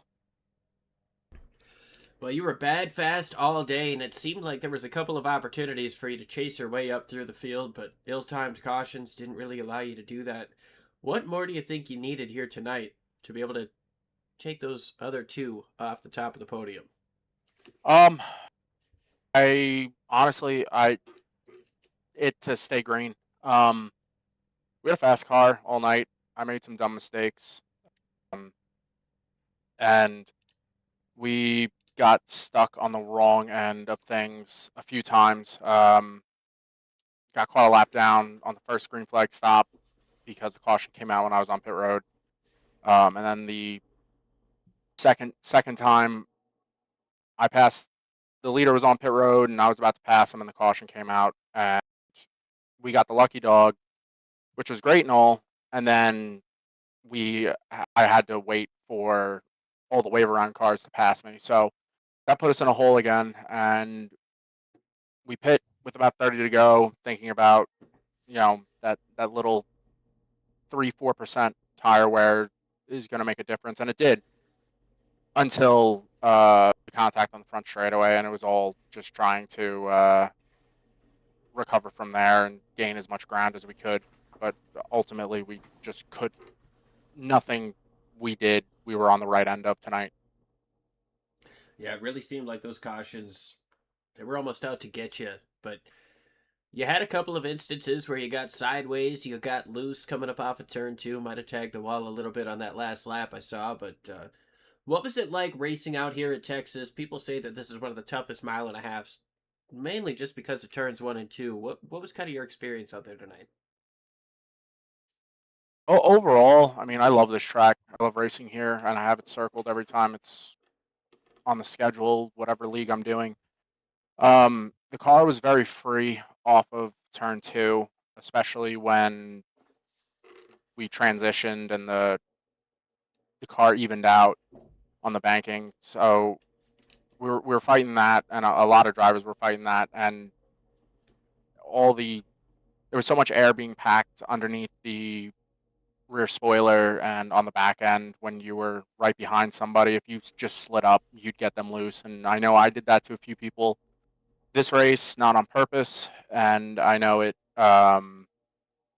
ended up happening to me a few times, and ultimately we just let the car get away from us one time and bent the toe link in the left rear and ended up looping it because of it. But overall, it was a fun race. I kind of wish it was a night race just because not a lot of people run Texas night anymore. But overall, it's just how the next gen car is, and it's just so finicky. Well, Tom, you had a phenomenal race. You were bad, fast all night. Who do you want to thank for such a strong run here in that number 16 Chevy? I used to see Chevy. Yeah, it's in due time it'll go back to a Ford, but I got to talk to Aruz about that. But overall, you guys first off for putting on the broadcast week in and week out. Everybody watching, obviously. Christian Ruse, Jeff Kleinsma have me on the team again this season. Hats off to Noah for getting the win tonight. I know there was a little controversy around the last restart or second to last restart regarding him, but he was fast tonight too. Milwaukee Tools, Ghost Energy, and Sydney, Kira, Melissa, they're always supporting and keep me doing this for close to 15 years now. So, hats off to them, and Hubka for consistently putting on a league every year. I'm always happy to race here, I'm always happy to be here, whether I end up being in the broadcast booth one week and then racing the next, or vice versa. It's always just a fun time, and it's a good group of guys here. So I look forward to racing Wednesdays here, and hopefully that continues in the future. Well, awesome stuff, man. You put on a hell of a performance here tonight, and definitely something to be proud of. We'll be looking forward to seeing what you got next week in the draft at Atlanta. Yeah, it's Atlanta. That's all I got.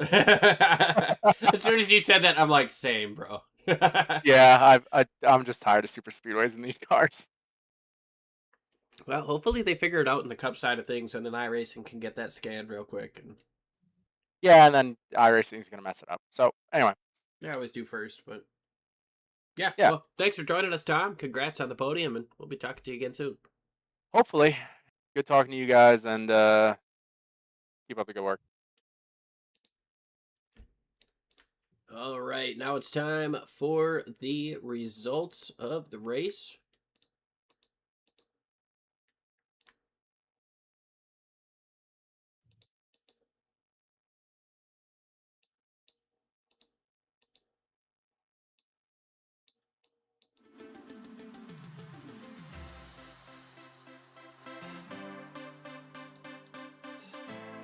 Noah Jackson gets it done here. Ricky Gonzalez and Tom Bourne round out the podium, followed by Christian Rose, Patrick McQuaid in the top 5. Matt Davies, Caleb Collins, Ryan White, Jeff Kleinsma, and Peyton Holland round out the top 10. The rest of the field is going to continue to scroll by on your bottom right. Most laps led today goes to Noah Jackson. 141 out of 175. It's not even a contest in that. 175 laps here with 7 different lead changes, 6 cautions for 18 laps. Bill Hagan, our hard charger of the race. Noah Jackson, we mentioned, most laps led. He was the fastest in the race as well with a 29.346. Tom Bourne was fastest in qualifying, set himself on the pole, was able to get himself a 3rd place run here at Texas. Phenomenal stuff here, Alan. Yeah, absolutely. I can't wait to get to Atlanta. I'm with the opposition. I am excited about Atlanta. I love it. It's a great track for me. I can't wait to get there. And, well, Liam, we're going to go ahead and land this plane for the week. Yes, sir. It's been phenomenal. Can't wait to do it again next Wednesday. Same time, same place. But we got to call it here. As always, I like to quote Cletus and say, do it for Dale and be like Biff. I like to quote our good friend Tony. Say, as you guys walk through the streets of life, please don't play in traffic. Have a good night, folks.